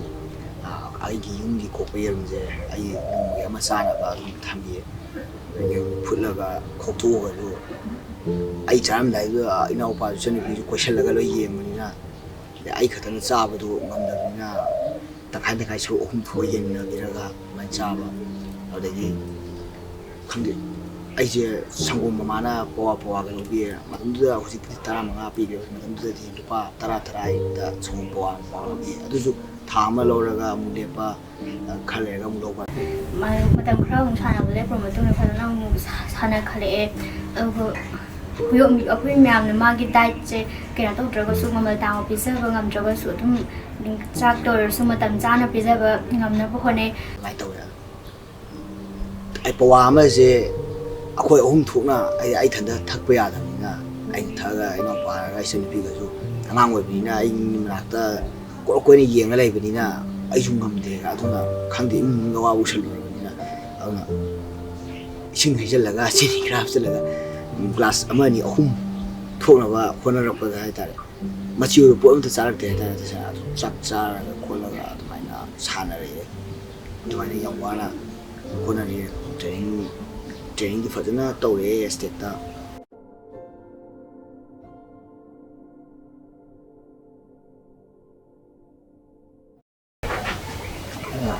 ꯃꯅꯤꯄꯨꯔꯒꯤ ꯑꯩꯈꯣꯏꯅ ꯍꯧꯒꯠꯂꯛꯄ ꯃꯇꯝꯗ ꯂꯩꯔꯝꯕ ꯑꯐꯥꯎ ꯍꯥꯏꯗ ꯌꯥꯝ ꯂꯩꯔꯝꯃꯦ 10ꯒꯤ ꯃꯊꯛꯇ ꯂꯩꯔꯝꯃꯦ ꯑꯗꯨ ꯃꯅꯤꯄꯨꯔꯗ ꯂꯩꯇꯕ ꯑꯥꯎꯠꯁꯥꯏꯗꯇ ꯁꯥꯟꯅꯔꯒ ꯇ꯭ꯔꯦꯟ ꯇꯧꯔꯒ ꯂꯩꯕ ꯑꯗꯨꯒꯨꯝꯕ ꯐꯥꯏꯇꯔ ꯃꯌꯥꯝ ꯂꯩꯔꯝꯃꯦ ꯃꯌꯥꯝꯗꯨꯒꯤ ꯃꯔꯛꯇ ꯑꯩꯗꯤ ꯂꯣꯏꯅꯃꯛꯇ ꯃꯦꯁꯦꯖ ꯊꯥꯏ ꯀꯥꯏꯗ ꯁꯥꯟꯅꯒꯦ ꯁꯤꯁꯦ ꯀꯥꯏꯗ ꯁꯥꯟꯅꯒꯦ ꯀꯗꯥꯏꯗ ꯇ꯭ꯔꯦꯟ ꯇꯧꯕꯤꯒꯦ ꯂꯨꯄꯥ ꯀꯌꯥꯃꯨꯛ ꯆꯪꯒꯅꯤ ꯗꯦꯜꯂꯤꯗ ꯂꯥꯛꯄꯗ ꯕꯦꯡꯒ꯭ꯂꯣꯔ ꯂꯥꯛꯄꯗ ꯀꯌꯥ ꯆꯪꯒꯅꯤ ꯑꯩ ꯂꯥꯛꯅꯤꯡꯉꯦ ꯈꯣꯠꯅꯤꯡꯉꯦ ꯑꯗꯨ ꯁꯤ ꯂꯥꯛꯄꯗ ꯄꯩꯁꯥ ꯀꯌꯥ ꯆꯪꯗꯣꯏꯅꯣ ꯑꯩꯕꯨ ꯍꯣꯏ ꯇꯁꯦꯡꯅ ꯑꯩꯉꯣꯟꯗ ꯇꯦꯛꯁ ꯍꯟꯕꯤꯔꯛꯄꯁꯨ ꯌꯥꯎꯋꯦ ꯍꯟꯕꯤꯔꯛꯇꯕꯁꯨ ꯌꯥꯎꯋꯦ ꯅꯝꯕꯔ ꯄꯤꯌꯣꯒ ꯍꯥꯏꯕꯗ ꯄꯤꯔꯛꯇꯕꯁꯨ ꯌꯥꯎꯋꯦ ꯑꯗꯣ तसेंना सिंदौरगा हलक्तबा यावे अदो होय मयाम मुजु यावे होय मतेंग याम पांगबेबुसु यावे ई सीनियरसिंग नुन बंदरस आई मतेंग बारे जेजो जोजे आइना टूर्नामेंट चलमदाय नेशनल चलमदाय आई डाइट चादबगी वेट कट तो वेट 64 लेबदगी वेट से 50 गा 40 चिंग वे 40 चिंग पदा कोना आई जे चंपा मई थ चिंग चाक चादबगी पूरा उखुम चांग कुपसलगा मामी कज पांगो ngamdagi पूरा सुपसलगा बीपी वेन कोट कई तौगो को चिंगपगी काइमोंता ताबे यादगी सिंग सा थ लेप मदा आई चानिंगाय लेतबगी मी अमग लोइना सत्रगदी टूबगी फिल्मदा लाद आई चानिंगाय लेतबे चेजु जो मागी मतंदु मोय चेजु जो आइदि अदुम स्पॉन्सर दुम लेरमे आइ दाइक कई अदुम लेरमे अदो खोय अदुम खंगपदो अदुम मागी चागदबा दाइतगी बौदा प्रोटीन खाइदोगा पिबिरपा अदगी एनर्जी ड्रिंक पिबिरपा ओट बौदा माइ पॉकेट दे लेरगा पिबिरपा अदुमाइ तौरगा सेसु मतेंग पांगबिरे अदगी सेनियर तैजु मतेंग पांगबिरपा याम ले अदुम आइमोंदा अदुम ए नंग सि दौ हाइबिरपसु यावे अदुम अदगी खंगदि आइमोंदा काइदे ओपोनेंट की टाइप ते यंग थिनाबा अदुम बसु सेना जुम यावदुम नते अदुम यावे आदि मा फावगलादि मा कनो काखलादि कोइ फरक तानी हाइबगी मो नुआइते खो नमदबि बजु दुम यावे अदुदगी सपोर्ट तौबि ए नंग औदलेदि यारोय अदुना सोना कन चलु सिदौसानो हाइबजु दुम यावे अदु फाइगर दुम मारत दुम याले हेतारे अदुना आइदि खंगे इंटरेस्ट लेबिना मखोइदा आइ सेनियर अमदा उत्पन थोपर रेस्पेक्ट अदुम उल्ले काइदे अदुना मखोइ मतेंग याम पामी हौजिसु दुम पामी हावानदि सु पामी हौजिसु दुम आइदि कम खंगदे तसेना लोनजु लैंग्वेज प्रॉब्लम जु लै इंग्लिश हिंदी अमदा खंगदे आई मनिपुरी खतरे खंगबा अदु लंबुदी इथनदुदि चले इंडियामुंदि हाय अदु आई चलपगी एक्सपीरियंस ना दुम इथनदा दुम निमिसि बाबु अदुम पाथ चले अदु खंगदबनिना आइदु काइदे कई लै खंगदबनिना हुजिसु मखोइ मयाम मतेंग सिनियर मयाम मतेंग पामे हाय आइना मफम अमा यौबा हायजे आइना पामजरिबा मफमजे फाइट की लंबी से यौनो होनाबदा सेनासिंग मतेंग यावदगी आइना यौबा कसु मोय ꯃꯣꯏꯗꯤ ꯑꯦꯛꯁꯄꯤꯔꯤꯌꯦꯟꯁ ꯂꯩꯔꯕꯅꯦ ꯃꯐꯝ ꯈꯨꯗꯤꯡꯃꯛ ꯌꯧꯔꯕꯅꯦ ꯑꯗꯨꯅ ꯑꯩꯅ ꯍꯣꯠꯅꯖꯔꯤꯁꯤꯗꯤ ꯈꯖꯤꯛ ꯈꯛꯇꯅꯤ ꯑꯗꯨꯅ ꯃꯈꯣꯏꯒꯤ ꯃꯇꯦꯡ ꯌꯥꯝ ꯃꯊꯧ ꯇꯥꯏ ꯑꯗꯨꯅ ꯃꯈꯣꯏꯒ ꯑꯩ ꯅꯛꯁꯟꯅꯔꯒ ꯆꯠꯄ ꯄꯥꯝꯃꯦ ꯑꯩꯗꯤ ꯌꯥꯔꯤꯃꯈꯩ ꯑꯩ ꯃꯈꯣꯏꯒꯤ ꯃꯇꯦꯡ ꯂꯧꯈꯤꯅꯤ ꯂꯧꯕꯗꯤ ꯑꯗꯨ ꯃꯈꯥ ꯇꯥꯅ ꯑꯗꯨꯝ ꯍꯣꯠꯅꯔꯦ ꯑꯗꯒꯤ ꯑꯩꯁꯦ ꯃꯈꯥ ꯇꯥꯔꯛꯄꯗ ꯑꯩꯒꯤ ꯑꯩꯁꯦ ꯑꯗꯨꯝ ꯀꯩ ꯍꯥꯏꯇꯥꯔꯦ ꯁꯥꯟꯅꯕꯁꯦ ꯆꯠꯄꯁꯦ ꯆꯥꯡ ꯅꯥꯏꯔꯛꯇ꯭ꯔꯕꯅꯤꯅ ꯍꯥꯏꯗꯤ ꯁꯥꯟꯅꯕꯒꯤ ꯀꯩꯅꯣꯁꯦ ꯍꯥꯏꯗꯤ ꯁꯤꯗ ꯑꯩ ꯏꯟꯗꯤꯕꯤꯖꯨꯋꯦꯜ ꯁꯥꯟꯅꯕꯗꯨꯒ ꯑꯥꯗ ꯃꯌꯥꯝꯒ ꯁ꯭ꯄꯦꯔꯤꯡ ꯇꯧꯕ ꯇꯆꯤꯡ ꯇꯧꯕ ꯑꯗꯩ ꯇꯦꯛꯅꯤꯛ ꯇꯧꯕ ꯑꯗꯨꯒꯤ ꯈꯦꯠꯅꯕ ꯑꯅꯤꯗꯣ ꯂꯥꯛꯄꯅꯤꯅ ꯑꯥꯗ ꯆꯠꯇ ꯌꯥꯔꯛꯇ꯭ꯔꯦ ꯑꯗꯨꯅ ꯑꯩꯁꯦ ꯌꯨꯝꯗ ꯊꯕꯛ ꯆꯠꯄ ꯈꯣꯠꯄꯁꯦ ꯊꯥꯗꯣꯛꯑꯦ ꯑꯩ ꯂꯦꯞꯄꯦ ꯑꯩ ꯆꯦꯛ ꯁꯨꯕꯗ ꯑꯩ ꯑꯣꯖꯥꯗ ꯍꯥꯏꯔꯦ ꯑꯩꯈꯣꯏ ꯍꯧꯖꯤꯛꯀꯤ ꯑꯣꯖꯥ ꯊꯝꯅ ꯄ꯭ꯔꯃꯥꯟꯗ ꯑꯩꯒꯤ ꯑꯣꯖꯥ ꯒ꯭ꯔꯨꯞꯇꯨꯗ ꯍꯥꯏꯔꯦ ꯐꯥꯎꯟꯗꯦꯁꯟ ꯑꯣꯖꯥ ꯑꯩꯁꯦ ꯆꯦꯛ ꯁꯨꯔꯒ ꯁꯥꯟꯅꯕꯁꯦ ꯑꯩ ꯉꯝꯗ꯭ꯔꯦ ꯑꯣꯖꯥ ꯑꯩ ꯕꯦꯟꯗꯦꯖ ꯁꯦꯠꯄ ꯌꯥꯗ꯭ꯔꯦ ꯈꯨꯠꯁꯦ ꯕꯦꯟꯗꯦꯖ ꯁꯦꯠꯄ ꯌꯥꯗ꯭ꯔꯦ ꯈꯨꯠꯁꯦ ꯂꯣꯏ ꯄꯣꯛꯊꯣꯛꯑꯒ ꯂꯩ ꯊꯕꯛ ꯆꯦꯛ ꯁꯨꯕ ꯁꯤꯃꯦꯟ ꯄꯥꯏꯕ ꯑꯗꯨꯅ ꯉꯧꯕ ꯌꯥꯗ꯭ꯔꯦ ꯑꯣꯖꯥ ꯑꯗꯨꯅ ꯑꯩ ꯁꯥꯟꯅꯕꯁꯨ ꯉꯝꯗ꯭ꯔꯦ ꯑꯗꯨꯅ ꯑꯣꯖꯥ ꯑꯩꯅ ꯇꯧꯕ ꯌꯥꯕ ꯊꯕꯛ ꯑꯃ ꯄꯤꯕꯤꯌꯨ ꯍꯥꯏ ꯃꯇꯥꯡꯗꯨꯗ ꯑꯩꯈꯣꯏꯒꯤ ꯖꯤꯝꯗꯨꯒꯤ ꯁ꯭ꯋꯤꯄꯔ ꯍꯥꯏꯇꯥꯔꯦ ꯃꯥꯁꯦ ꯇ꯭ꯔꯥꯏꯕꯦꯜ ꯑꯃ ꯑꯣꯏꯔꯝꯃꯦ ꯑꯗꯣ ꯃꯥꯁꯦ ꯃꯌꯨꯝ ꯆꯠꯈꯤꯕꯗꯒꯤ ꯍꯜꯂꯛꯇ꯭ꯔꯕ ꯑꯗꯨꯅ ꯖꯤꯝꯗꯨꯒꯤ ꯑꯗꯨꯒꯤ ꯁꯦꯡꯗꯣꯛꯄ ꯈꯣꯠꯇꯣꯛꯄꯒꯤ ꯊꯕꯛꯁꯦ ꯇꯧꯕꯤꯅꯕ ꯂꯩꯔꯝꯗꯦ ꯑꯗꯨ ꯋꯥꯠꯄꯗꯨꯗ ꯑꯩꯅ ꯑꯣꯖꯥ ꯃꯥꯒꯤ ꯃꯍꯨꯠꯁꯦ ꯑꯩꯅ ꯇꯧꯕ ꯌꯥꯒꯗ꯭ꯔꯥ ꯈꯣꯠꯀꯗ꯭ꯔꯥ ꯍꯪꯉꯦ ꯑꯣꯖꯥꯅ ꯅꯪ ꯏꯀꯥꯏꯔꯣꯏꯗ꯭ꯔꯥꯅ ꯍꯥꯏ ꯑꯩꯅ ꯑꯣꯖꯥ ꯏꯀꯥꯏꯔꯣꯏ ꯑꯩ ꯗꯥꯏꯠꯇ ꯆꯥꯔꯁꯨ ꯑꯩ ꯕꯔꯥ ꯊꯕꯛꯁꯤ ꯕꯔꯥ ꯑꯗꯨꯗꯪ ꯈꯤꯇꯪ ꯑꯣꯏꯔꯁꯨ ꯃꯇꯦꯡ ꯑꯣꯏꯅꯕꯅ ꯑꯩꯅ ꯑꯗꯨꯗꯣ ꯑꯩꯒꯤ ꯂꯥꯏꯐ ꯁ꯭ꯇꯥꯏꯜꯗꯣ ꯎꯕꯗ ꯅꯣꯛꯅꯕꯁꯨ ꯑꯗꯨꯝ ꯌꯥꯎꯋꯦ ꯑꯗꯨꯝ ꯍꯥꯏꯔꯛꯑꯦ ꯁꯥꯟꯅꯕ ꯂꯣꯏꯔꯒ ꯚꯥꯏ ꯅꯪꯗꯤ ꯂꯩꯍꯧꯕꯣꯅꯦ ꯅꯪꯗꯤ ꯃꯈꯥ ꯇꯥꯅ ꯀꯩꯅꯣ ꯂꯩꯍꯧꯕꯅꯦ ꯊꯕꯛ ꯇꯧꯍꯧꯗꯣꯏꯅꯤꯅ ꯃꯣꯏ ꯂꯥꯛꯇ꯭ꯔꯤꯉꯩꯗ ꯑꯃꯨꯛ ꯑꯩꯅ ꯁꯦꯡꯗꯣꯛꯄ ꯃꯣꯏ ꯂꯣꯏꯔꯒ ꯑꯃꯨꯛ ꯁꯦꯡꯗꯣꯛꯄ ꯅꯣꯛꯅꯕꯁꯨ ꯑꯗꯨꯝ ꯌꯥꯎꯋꯦ ꯍꯟꯊꯅ ꯌꯦꯡꯕꯤꯔꯛꯄꯁꯨ ꯑꯗꯨꯝ ꯌꯥꯎꯋꯦ ꯑꯗꯨꯝ ꯃꯌꯥꯝꯕꯨ ꯑꯩꯁꯦ ꯇꯥꯏꯇꯜ ꯂꯧꯕꯅꯦ ICLꯒꯤ ꯇꯥꯏꯇꯜꯁꯦ ꯀꯩꯅꯣꯗ ꯃꯈꯜ UPꯗ ꯂꯧꯕꯅꯦ UPꯗ ꯑꯗꯨ ꯃꯥꯁꯦ ꯑꯦꯃꯦꯆꯔ ꯐꯥꯏꯠꯇ ꯆꯠꯄꯗꯤ ꯑꯗꯨ ꯑꯦꯃꯦꯆꯔ ꯃꯦꯟ ꯏꯚꯦꯟꯇ ꯆꯠꯄꯅꯦ ꯑꯗꯨꯗ ꯑꯦꯖꯦ ꯄꯥꯏꯜꯗꯅ ꯑꯩꯒꯤ ꯑꯣꯄꯣꯅꯦꯟ ꯑꯗꯣ ꯃꯥꯅ ꯑꯩꯉꯣꯟꯗ ꯍꯥꯏꯌꯦ ꯃꯥꯅ ꯅꯪ ꯑꯩꯒꯤ ꯄ꯭ꯔꯣꯐꯦꯁꯅꯦꯜ ꯐꯥꯏꯇꯔꯅꯦ ꯃꯥꯅ ꯍꯥꯏꯌꯦ ꯐꯖꯅ ꯑꯗꯨꯅ ꯑꯩꯒꯤ ꯔꯦꯀꯣꯔꯠ ꯁꯦꯝꯕ ꯂꯥꯛꯄꯅꯦ ꯑꯗꯣ ꯑꯩꯗꯤ ꯑꯦꯃꯦꯆꯔ ꯐꯥꯏꯠ ꯑꯣꯏꯗꯤ ꯁꯥꯟꯅꯔꯣꯏ ꯁꯤꯅꯦ ꯑꯗꯨꯗ ꯑꯩꯅ ꯑꯩꯗꯤ ꯀꯩꯁꯨ ꯀꯥꯏꯗꯦ ꯅꯪꯅ ꯑꯄꯥꯝꯕ ꯐꯥꯏꯠ ꯃꯑꯣꯡꯗ ꯁꯥꯟꯅꯁꯦ ꯑꯩ ꯀꯩꯁꯨ ꯀꯥꯏꯗꯦ ꯑꯗꯨ ꯃꯥꯅ ꯑꯣꯐꯤꯁꯤꯌꯦꯜꯗ ꯍꯥꯏꯔꯒ ꯑꯦꯃꯦꯆꯔ ꯐꯥꯏꯠꯇꯣ ꯄ꯭ꯔꯣꯐꯦꯁꯅꯦꯜ ꯑꯣꯟꯊꯣꯛ ꯑꯗꯨꯒ ꯁꯥꯟꯅꯒꯦ ꯑꯗꯨꯅ ꯁꯥꯟꯅꯔꯣꯏ ꯅꯣꯏꯒꯤ ꯃꯁꯦꯟ ꯌꯥꯅꯔꯣꯏ ꯍꯥꯏꯔꯒ ꯑꯩ ꯌꯥꯔꯦ ꯅꯪ ꯁꯥꯟꯅꯁꯦ ꯍꯥꯏꯕ ꯃꯑꯣꯡꯗꯣ ꯁꯥꯟꯅꯁꯦ ꯃꯥꯅ ꯃꯤꯅꯤꯠ 5 ꯔꯥꯎꯟ 3 ꯁꯥꯟꯅꯁꯦ ꯄ꯭ꯔꯣꯐꯦꯁꯅꯦꯜ ꯐꯥꯏꯠꯇ ꯒꯥꯜ ꯑꯥꯎꯠ ꯑꯣꯄꯟ ꯐꯨꯅꯁꯦ ꯍꯥꯏ ꯐꯔꯦ ꯅꯪꯒꯤ ꯁꯥꯟꯅꯔꯁꯦ ꯃꯤ ꯋꯥꯡ ꯌꯥꯝ ꯆꯥꯎꯋꯦ ꯑꯩꯉꯣꯟꯗꯁꯨ ꯋꯥꯏꯠ ꯌꯥꯝ ꯍꯦꯜꯂꯦ ꯃꯥꯗꯣ ꯏꯀꯣꯁꯨ ꯌꯥꯝ ꯇꯧꯋꯦ ꯍꯥꯏꯗꯤ ꯅꯥꯀꯜ ꯌꯥꯝ ꯇꯧꯋꯦ ꯑꯗꯨꯗꯒꯤꯗꯤ ꯍꯜꯂꯛꯄꯒ ꯑꯩꯈꯣꯏ ꯑꯣꯖꯥꯅ ꯕꯝ ꯅꯪꯗꯣ ꯔꯦꯁꯂꯤꯡꯒꯤ ꯀꯣꯆ ꯑꯣꯏꯅ ꯑꯦꯁꯇꯦꯛꯇ ꯑꯣꯏꯔꯣ ꯍꯥꯏꯔꯒ ꯔꯦꯁꯂꯤꯡꯒꯤ ꯀꯣꯆ ꯑꯣꯏꯔꯦ ꯇꯣ ꯂꯤꯁꯤꯡ 5-6 ꯐꯪꯉꯒ ꯑꯗꯨꯃꯥꯏꯅ ꯇꯧꯔꯒ ꯀꯣꯆ ꯔꯦꯁꯂꯤꯡꯒꯤ ꯀꯣꯆ ꯑꯣꯏꯅ ꯊꯕꯛ ꯇꯧꯕ ꯍꯧꯔꯦ ꯑꯗꯒꯤ ꯑꯉꯥꯡꯈꯩ ꯇꯥꯛ ꯈꯣꯠꯂꯒ ꯑꯩ ꯄꯩꯁꯥ ꯈꯔ ꯇꯥꯟꯕ ꯍꯧꯔꯛꯑꯦ ꯆꯦꯛ ꯁꯨꯕ ꯈꯣꯠꯄ ꯑꯗꯨꯅ ꯁꯨꯇꯤ ꯂꯩꯕꯒꯨꯝꯕꯗ ꯆꯠꯄ ꯑꯇꯩ ꯃꯇꯝꯗꯗꯤ ꯆꯠꯇ꯭ꯔꯦ ꯑꯗꯨꯅ ꯁꯥꯟꯅꯕꯗ ꯅꯨꯡꯉꯥꯏꯕ ꯍꯥꯏꯇꯥꯔꯦ ꯑꯉꯥꯡꯈꯩ ꯇꯥꯛꯑꯅꯤ ꯑꯉꯥꯡꯈꯩ ꯃꯔꯛꯇ ꯁꯨꯝ ꯁꯥꯟꯅꯕ ꯑꯗꯨ ꯃꯣꯏ ꯂꯣꯏꯔꯒ ꯑꯩꯒꯤ ꯄꯨꯡ ꯃꯈꯥꯏꯗꯣ ꯇ꯭ꯔꯦꯅꯤꯡ ꯇꯧꯕ ꯑꯗꯨꯃꯥꯏꯅ ꯈꯨꯗꯣꯡꯆꯥꯕ ꯈꯔ ꯄꯤꯕꯤꯔꯛꯑꯦ ꯑꯗꯨꯗꯒꯤ ꯃꯇꯝ ꯃꯇꯨꯡꯏꯟꯅ ꯑꯩꯒꯤ ꯑꯦꯛꯁꯤꯗꯦꯟ ꯌꯦꯡꯉꯒ ꯑꯣꯖꯥꯗꯣ MMAꯒꯤ ꯀꯣꯆꯁꯨ ꯑꯣꯏꯍꯟꯕꯤꯔꯦ ꯃꯤꯊꯥꯏꯒꯤ ꯀꯣꯆꯁꯨ ꯑꯣꯏꯍꯟꯕꯤꯔꯦ ꯑꯗꯨꯃꯥꯏꯅ ꯇꯧꯔꯒ ꯑꯦꯁꯇꯦꯛꯀꯤ MMA ꯀꯣꯆ ꯑꯣꯏꯅ ꯄꯨꯂꯞ ꯄꯥꯏꯔꯛꯑꯦ ꯑꯩꯅ ꯑꯗꯨ ꯄꯥꯏꯔ ꯃꯇꯨꯡ ꯑꯩꯅ ꯑꯉꯥꯡꯈꯩ ꯄꯨꯔꯒ ꯃꯄꯥꯟꯗ ꯄꯨꯊꯣꯔꯛꯑꯦ ꯑꯉꯥꯡꯈꯩ ꯅꯦꯁꯅꯦꯜ ꯆꯦꯝꯄꯤꯌꯟ ꯐꯥꯏꯇꯔ 30+ ꯂꯩꯔꯦ ꯑꯩꯈꯣꯏ ꯑꯦꯁꯇꯦꯛ ꯖꯤꯝꯒꯤ ꯑꯩꯅ ꯀꯩꯅꯣ ꯇꯧꯔꯒ ꯑꯩ ꯃꯈꯥꯗ ꯑꯩꯅ ꯇꯥꯛꯄꯤꯔꯒ ꯅꯦꯁꯅꯦꯜ ꯆꯦꯝꯄꯤꯌꯟ 30+ ꯂꯩꯔꯦ ꯑꯗ ꯏꯟꯇꯔꯅꯦꯁꯅꯦꯜ 3 ꯁꯦꯂꯦꯛꯁꯟ ꯐꯪꯉꯦ ꯑꯗꯨꯃꯥꯏꯅ ꯇꯧꯔꯒ ꯑꯉꯥꯡꯈꯩ ꯁꯦꯝꯒꯠꯂꯦ ꯑꯗꯨꯅ ꯑꯗꯨꯃꯥꯏꯅ ꯃꯌꯥꯝ ꯁꯦꯝꯃꯛꯑꯒ ꯑꯩꯒꯤ ꯇꯣꯂꯣꯞꯇꯣ ꯃꯇꯝ ꯃꯇꯨꯡꯏꯟꯅ ꯌꯥꯝꯃꯛꯑꯦ ꯂꯨꯄꯥ 10,000ꯒꯤ ꯃꯅꯨꯡꯗ ꯐꯪꯉꯛꯑꯦ ꯑꯗꯨ 11 ꯑꯗꯨꯝ ꯄꯤꯕꯤꯔꯛꯑꯦ ꯑꯗꯨꯗꯨꯅ ꯏꯃꯨꯡ ꯃꯅꯨꯡ ꯄꯨꯁꯟꯕ ꯈꯤꯇꯪ ꯀꯣꯝꯃꯛꯑꯦ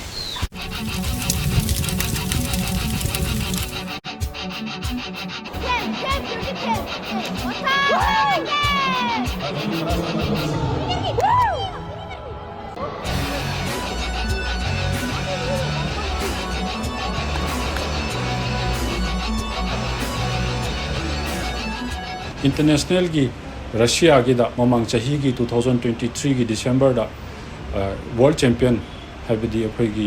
federation of combat fighting FCF Russia की international federation ni makhada mahakna world champion lawrapasida India da leiriba federation achouba kaya amana bombam ge tele na sigi matangda akupa hoida kumbirpa leigi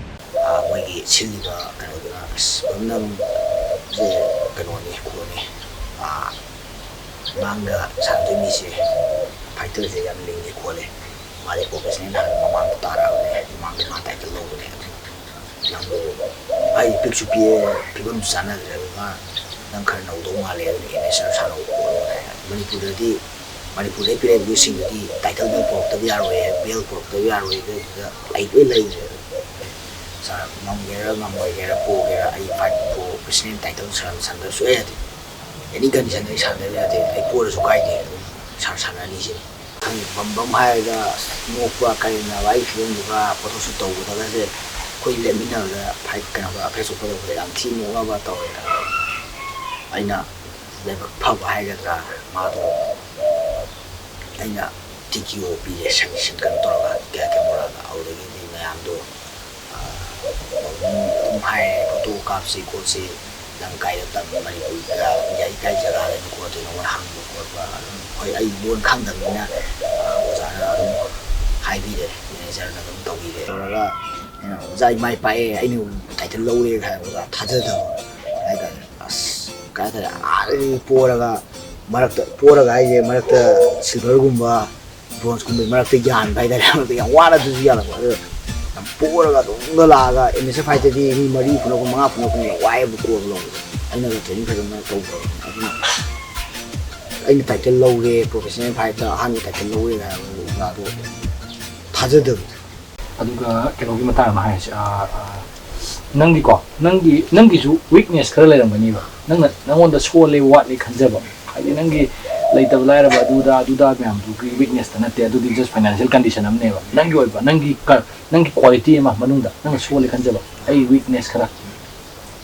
आई वारजे वखन आई कीदे आई तसन आई वखन ने कल्ले गई काम कीदे आई हुजि चुंगाय रे अमोइगेरा आई मोंदा की आई मोइगेरा तै कीदे होय मी तै गई फाइट छाना बाजे होय अतै वखन मा इंटरेस्ट में साना बे आई कीदे होय सिदा सिरो जु यारे आला बस सेक्रिफाइस में आई सिदा जु यारे वखन दा आई सिदा दुम लुपनी सिदा सिनी हिंगा सिदा हिंगी हाबे थोपने तो आई वखन याम खनगन ले आई मसम दा ले खिदंग कनो तौबदा तंग मीना कनो हाइरा गजो वखन थवाई याम नुआई तब मन याम सोनसन बाइदा वखन दो खंजल लगा हुजिक नांगे बोतो हुजिक दो फुमजलगा दुम ले सान खलगा दुम हाइजु दुम खनबा हांसे दुम खनबा अदु आई पोथाब मतम गुदि अदु निजिंग ले ना अदु वखन याम आई चुसल नंगोन द क्वाइदगी थौना हापजिना कइनो थौना हापजे थुना अमता आई गोनदी हाइदा तसिना आई नो पास याम थौना हापे हाइदि माजे क्या तारे मी हंजन मिया मारे अइना गा साना दोगे गाय खलक वगन सनन की मारे पामान दे आई दे वगन हिदं डाउन चपा दे छानर वे गाय खलक वा टूर्नामेंट जे चलगा आई जे असदक से पैसा लेके गाय हिदं डाउन चपा असना गलु खन गया जे नंग की मारे मी की रगा नसानो ते नंग नसान की बिने अंगोन दाइ तारे याम थदोक पाए याम तो अदुना आई ने डाउन चपा की माजिना त हनकल मनुंग गे नै खले ताई नंग की बेने मी की बेने का बहुत सोन दाइ तारे याम तो अदुना आई मा थमाया मापे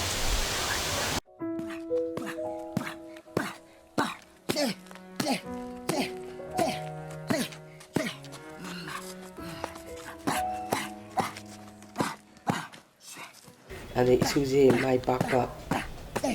ओहनबा अदु पामी अखोइना दai मयामगी मतेंगदगी जु इसुजे चलिनी लेकाइगी मयाम जिनसु कनो तवी अदगी थाइदा क्लब तरा माथोय ट्राइन थोइजे सिनसु क्लब खुदिंग मंगना पैसा मागी मतेंग तौबसे अदुम लाए हाबा लोइ लाए खोनांगखोंगी लाए अदगी कइनोगी लाए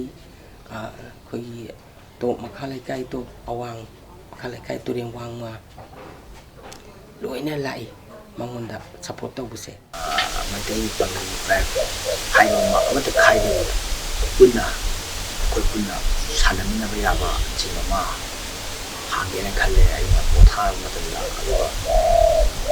ꯃꯅꯤꯄꯨꯔ ꯀꯥꯆꯤꯟ ꯀꯣꯏꯌꯥꯗ ꯂꯩꯕ ꯁꯥꯟꯅꯕ ꯉꯥꯎꯖꯕꯁꯤꯡꯁꯦ ꯄꯨꯟꯅ ꯄꯨꯟꯁꯤꯜꯂꯒ ꯑꯩꯈꯣꯏ ꯑꯃꯠꯇ ꯑꯣꯏꯅ ꯄꯨꯟꯅ ꯑꯩꯅ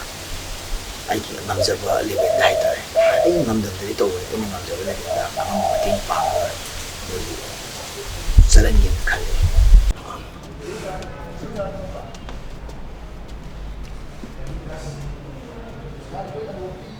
ꯍꯌꯦꯡ ꯃꯁꯥꯁꯤꯗ ꯅꯥꯔꯛꯄ ꯈꯣꯠꯂꯛꯄ ꯇꯧꯔꯒꯅ ꯀꯃꯥꯏꯅ ꯇꯧꯕ ꯃꯥ ꯍꯤꯡꯍꯧꯒꯗꯕ ꯄꯨꯟꯁꯤꯒꯤ ꯈꯟꯕꯗ ꯑꯩ ꯑꯁꯨꯛꯀꯤ ꯃꯇꯤꯛ ꯋꯥꯏ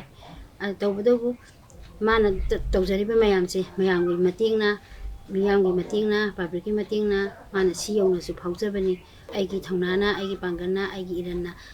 ꯏꯆꯥ ꯁꯤ ꯌꯧꯅ ꯁꯦꯝꯕ ꯉꯝꯕꯒꯤ ꯁꯛꯇꯤꯁꯨ ꯂꯩꯇꯦ ꯃꯌꯥꯝꯒꯤ ꯃꯇꯦꯡꯗꯨꯅ ꯏꯆꯥꯁꯤꯡ ꯑꯁꯤ ꯌꯧꯅ ꯐꯥꯎꯕꯅꯤ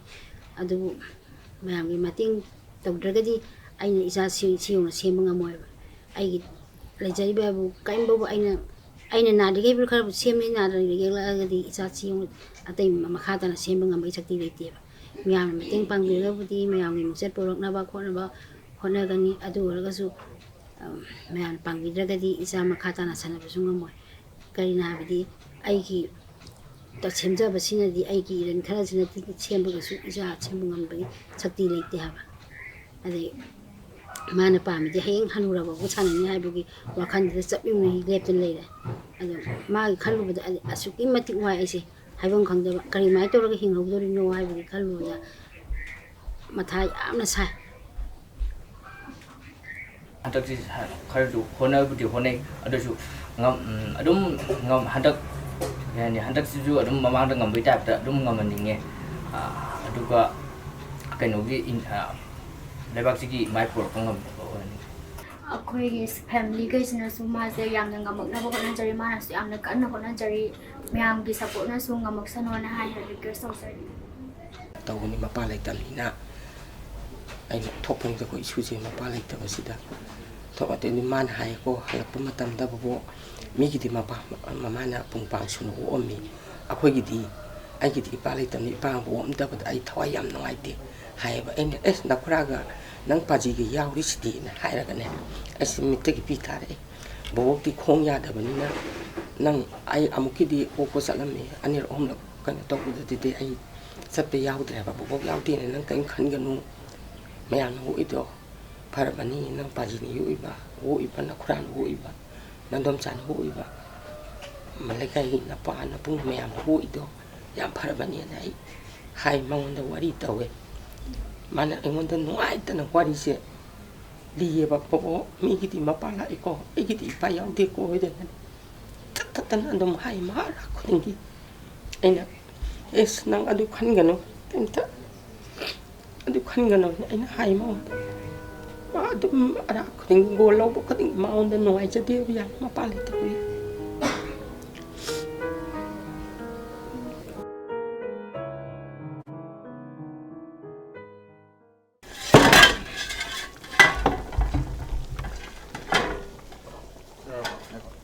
인장 통보자 하위.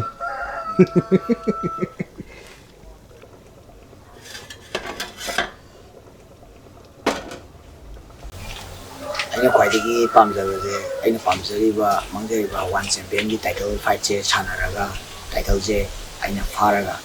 ꯁꯂꯥꯏꯇꯔꯒꯤ ꯐꯤꯔꯥꯟꯁꯦ ꯄꯥꯏꯔꯒ ꯀꯦꯁꯁꯦ ꯊꯨꯡꯅ ꯆꯦꯜꯂꯒ ꯏꯃꯥ ꯂꯩꯕꯥꯛꯅ ꯌꯥꯏꯐꯔꯦ ꯀꯪꯂꯩꯄꯥꯛ ꯏꯃꯥꯅ ꯌꯥꯏꯐꯔꯦꯅ ꯂꯥꯎꯕꯗꯣ ꯑꯩ ꯌꯥꯝ ꯄꯥꯝꯖꯩ ꯑꯗꯨꯗꯤ ꯑꯩ ꯁꯣꯏꯗꯅ ꯂꯥꯎꯈꯤꯅꯤ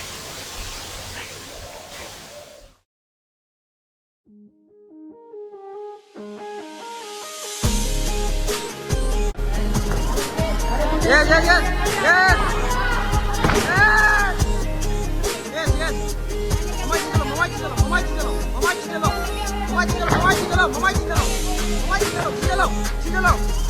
Limlaw sa mo na.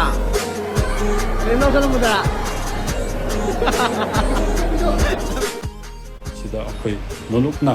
akhoi este ki talaptagi amasung bambambu represent tawagi bambamgi taraptagi mayamda akhoi nolukna akhoi request ama tawjari madudi bambam asi akhoi gi manipur gi ayamna top mahaki terena si mayam changa support tobiyu moral support pibiyu amasung mahaki handaki tournament amasung lakedoriba international India versus Thailand da su mahak adugi tournament amasu chakadori sigi mayam akoigi bor pibi duna aduga bambambu taseng nang sibiraga support asi pibiu haibaga sinja